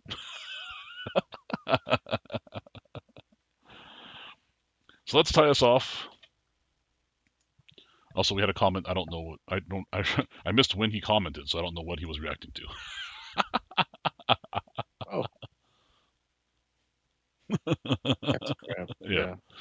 Um, let's go to extra innings and let's talk about our Dodgers of the week. There's 2 of them this week. And keeping the theme of recency bias in current news, our Dodgers of the week are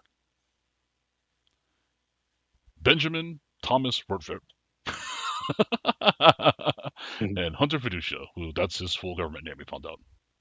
Yes. Mr. No Middle Name over here. How vanilla of him. Right? Yeah. um, ironically, when he first came to the Dodgers was in 25 when he was traded from the Rays to the Dodgers for Hunter Fiducia. Yeah. That was a nice little tidbit that I was like, oh, I didn't realize that. He was on the team. He did become World Series champion because he was there throughout the remainder of 25. Mm-hmm. After the season, he was claimed off waivers by the Reds, Yep. and they traded for him back this week for Chase McDermott Yep. and others. He's part of a multiplayer trade, but that's just the most obvious parts of the trade there. Obviously, nicknamed Benny Biceps, as we know, and Hunter Fiducia. He was actually drafted by the Dodgers. As seen above, he was traded to the Rays, and they traded back for him for Jack Sawinski and international pool money, so he was worth cash. Cash money. And his nickname is Feddy, which is not very Feddy. creative, but we'll take it. Yeah. So Feddy and Benny Biceps, welcome back to the team. Now, are they superstar players? No. If they were, they never would have left the team. But I always liked them both. Yeah. Fiducia was always the second fiddle to Cartaya coming up. We know how things ended up with Cartaya, right? Mm-hmm. And then he was a second fiddle to Will Smith. Will Smith got eventually. So, he was always the second option at catcher until Rushing got drafted and started playing out of his mind in the minors. Yeah. So that's kind of why he got traded. Rortvedt was just kind of a fun pickup in 25 because he just needed someone and ended up being awesome. Yeah. And of course, it's a trade from the Rays, which is, Freeman's stomping grounds, right? Yeah. He knows what to expect with players in the Rays because they still run his system. Mm-hmm. It's so eerily similar that I wonder if he's actually still running that team too sometimes. Like they call him up, like, hey, who's the hobbyist GM. Yeah. That's funny. So what do you do in your off time? I manage the Rays. What? What?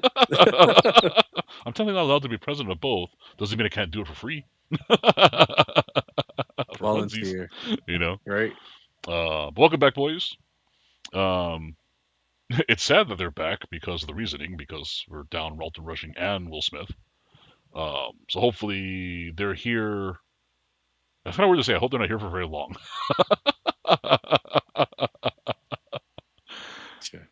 I don't know Will Smith's status. I just know they said resumed baseball activities. Yeah. So, I hope. Yeah. It's going to depend on how they perform during this overlap of no Will Smith, no Dalton Rushing, only them two, right? Mm-hmm. Right now, it's looking like Rortvedt is going to be the number one versus Fiducia. Yeah, which makes sense. Yeah. But you never know. Rortvedt might need a day off or something. If Fiducia could go off on his day, on his day on. Sure. I think for sure that's kind of how they're handling Will Smith, anyways, too. Yeah. That's what made Rushing so valuable, was that you don't lose that much going to Rushing, right, for a day. Yeah. Yeah. That was a very good. If you want to. I guess if you want to have a perfect, almost perfect example of a player that's a 1-for-1 in the position that they're in, that were drafted by the Dodgers and their philosophy in regards to players, just look at our catching position. Yeah. Like yes, Will Smith, especially last year, was really hot with runners in scoring position and everything like that. But when Rushing got hot too, he didn't match like the clutchness of, I guess if that's the word, of Will Smith, but he was right there. He was holding his own, and even running the bases, he's got a little motor on him. So, Benny Biceps also makes the ladies wild. Yes, that's he true. is yoked, first of all. Don't forget that. And he's in the bullpen doing those like hockey goalie warm-ups. The stretching, yeah. Dude, he does like the full backwards bend, and all ladies go, "Ooh, I like a man that's flexible," The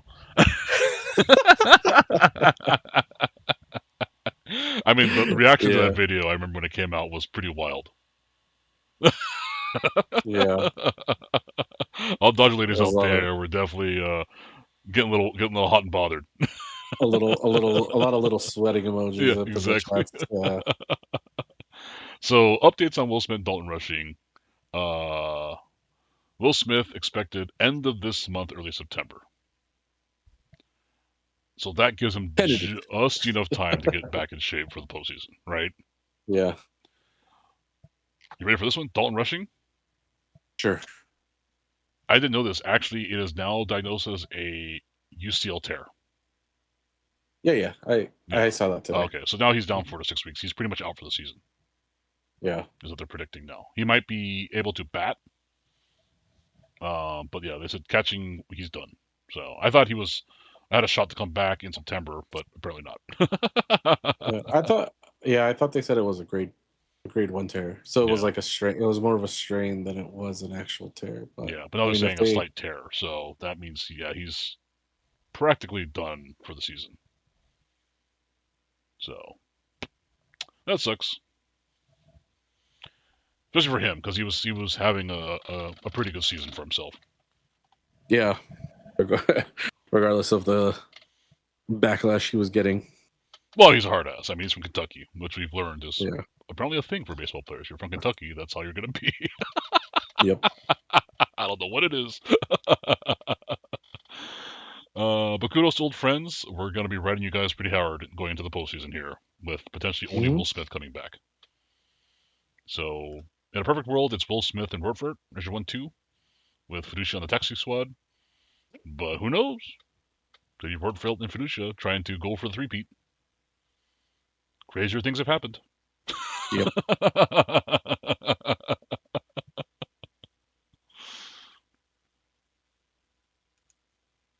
Well, that was another fun one. Yes, it was. We'll wrap this one up. So everyone, please check out our channel. We've been experimenting a lot. Like I said, our quality has improved, our audio has improved. We are making more shorts than ever before, which because apparently no one has any attention span. Those are by far our most popular videos. It's ridiculous how popular those things are, but I love it. I mean, they're fun. Thank you guys for watching. Yeah, so thank everyone who hangs out with us, and please shoot us your comments, your likes, your dislikes, because we can't. I mean, we're not going to totally cater to you, but we can't change or fix anything if we don't know about it. We just assume everything's good. Yeah. So, and we like interaction. And hit us with those likes, subscribes. Like I said, send us some comments. We have a link to our Instagram. We have our link to our Discord. Please feel free to join us and talk with us. Let us know what's going on. Give us some suggestions and what have you. Yeah. I mean, what else could I say? Thank you guys once again for helping us grow, watching our shorts, and just being here with us. Except for the guy who said we should have shame. Yeah. Well, you know what that guy gets? I like the sad trombone. That would have worked too. Well, that's true. There you go. Yeah. Joke's on you, homie. Giving us a comment actually helps our algorithm. Right? At least we have viewer engagement. We're not trying to rage bait people, but apparently that works. So, anyways, thanks for hanging out with everyone for hanging out with us this week. We have a couple short videos tomorrow. We have a short and we have a quick rip tomorrow. And we'll see what happens next week. We got some more goodies packed up. We have more baseball, more Weiss Schwarz. And God knows what else we get ourselves into. We're up for anything. We'll see what happens. Yeah. If anything happens in the world of baseball or connecting, you'll hear from us. Yes. late about it, but you'll hear from us. Eventually, we'll talk about it. Yes. Yeah. Thanks, everyone. We will see you guys next week. Later.